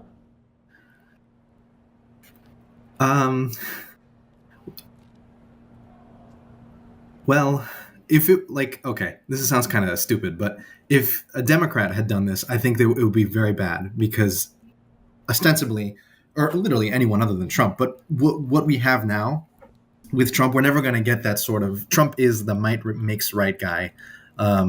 That's like his whole thing. I would imagine you agree with me. Like, he just wants to be tough. He wants to project power. And so he does these sorts of things. And usually that's, I would say almost always that's bad. But in this situation, I'm not sure that, like, well, let me put it this way. Like, if we had a leader who was interested in what you said, like, we're going to use our power to create a rules-based international order, what would we have done with Maduro? I don't know. You sanction and you progressively pressure the country until you see what you can accomplish, like going down that road. We don't have a reason for war. We don't have a just reason to invade that country and go to war with them. I mean, at some point, there can be countries that exist that we just don't like, that we hate, that have bad leadership and rig their elections and do bad shit. But I mean, you just kind of, that's part of the world. I guess some countries can do fucked up shit and make bad decisions. If it's really bad, if like genociding their people or something, maybe we can intervene. But at that point, it should be so bad that we can build a coalition around the world of countries to go in and take care of it. I don't know if, like, even when we have built coalitions to deal with stuff like genocide and stuff, you know, when I think the international, or rather the moral weight of the crime occurring is so grave that, like, it seems obvious that everyone would be on board to stop this. Even then, we struggle to form coalitions. Like, we though? We trip over ourselves. For Libya, didn't Rwanda, we have is Libya the one where China didn't even vote no? Was that a NATO thing? Or I don't remember if that was with the UN. That was a NATO intervention. Yeah, but I don't. There was one. It might have been NATO with the UN thing. But there have been things in '91 for the first Gulf War. Like, that was a thing that we had, I think, like pretty broad consensus for, and like I agree. It was a moral thing. Like, I think, like, it can happen. I don't disagree that we can make it happen, and that would be the ideal. But I mean, for every example you give of like that coalition forming, there's an example of it not forming. Like, we've tripped over ourselves in Rwanda and 1 million people died because... What was the thing preventing us from intervening in Rwanda? There was the friend... I'm not an expert, so... I'm not either. I don't know enough about the situation to say, but like... But if I understand correctly, it was basically that the French government was unwilling to support an intervention because their people, the interest they had, the interests that they had in the region were friendly to the genocidaires. So they were kind of stubborn. That's my understanding. That might be wrong, but I know that, like, that coalition never formed because there were UN troops there. They left, and there was a genocide, and then, you know, the other Rwandan rebels came in and stopped it, and then it ended. And, you know, like, stuff like, I agree that we should be able to do coalition stuff, but I don't know if that coalition exists for Maduro. Not that people don't like him. Like, people hate him. He's reviled, like, everywhere. I guess, like, this is my issue, is that, like, I feel like there is a like, do you know who, like, Andrew Tate is?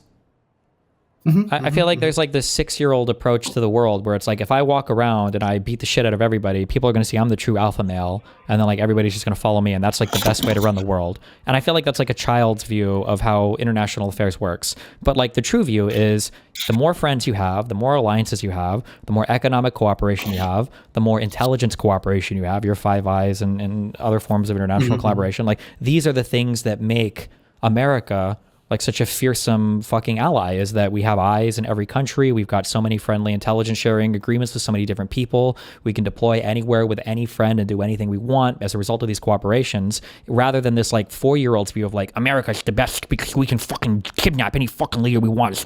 Like that's like retarded. That's not sustainable. Like that's the thing that collapses in a generation, because now everybody views you as an unhinged fucking maniac. Nobody wants to form any deals with you. Nobody believes in any kind of long-term coherent strategy from you, and they're worried that the next schizo president you get is going to undo every deal you just had with them, whether it's Trump blowing up his own trade deal, his NAFTA USMCA or whatever agreement, or blowing up the Iranian nuclear agreement. Like, why would you ever sign any? Like, this is just such a short-term, like, retard strength strategy that is going to fall apart in a single generation. I don't know how anybody can support this with over like 75 IQ. It just seems so stupid to me and so short-sighted.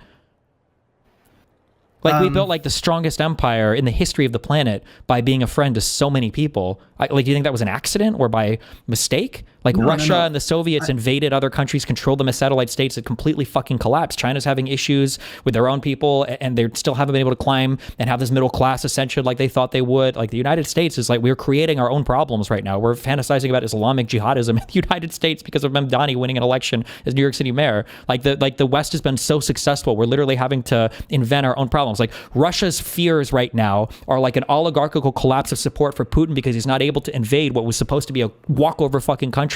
China is having massive economic issues with building fake cities and trying to get foreign direct investment to work, and other countries being resentful of how they work. And the United States' problems are like fucking trans swimmers and I guess like girls with small boobs in video games. It's just so crazy to me that we look at the West as like, oh, the American project has failed. Now we need to go invade and depose leaders in other countries. And meanwhile, Putin couldn't even get rid of fucking Zelensky.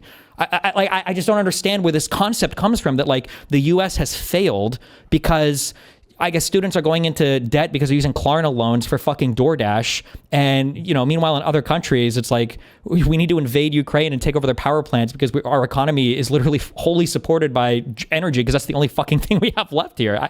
I just don't understand it. It's very confusing to me. No, I think I agree with most of what you just said. I'm not a friend of Republicans in the slightest. I just, it was just on this issue where I was like, I don't know if I'm like super for the intervention. Maybe I came out about it the wrong way, but it was more that like, I have trouble like coming up with a coherent argument for why, you know, we should have waited or there was a better alternative like to what just happened. I mean, we could just do nothing. We don't have to invade and change the leadership in Venezuela. We didn't have to do any of that. I agree. We didn't have to. That like I guess I can agree that we just could have let it be. But if maybe I'm too much of a lib shit, and I think like if we can, you know, these people obviously are not fans of Maduro. They obviously want him gone. This is a very unstable country. The country is literally falling apart. I mean, not now, but before there was a famine in the country. What is it? Like a fourth of the country fled because the situation was so dire. It's not a genocide. I think that it's not a genocide by any sense, but it's like I would consider it a humanitarian crisis. What's happening there? So if that's something that we as a country want to do something about, then like we solve humanitarian crises by deposing the leadership and saying we're going to go and take their oil. Like another huge issue is even if I grant you everything you've said, is Trump there to solve a humanitarian crisis? Like you yourself said, if there was U.S. interest conflicting with Venezuelan interests, we would side with the U.S. interest.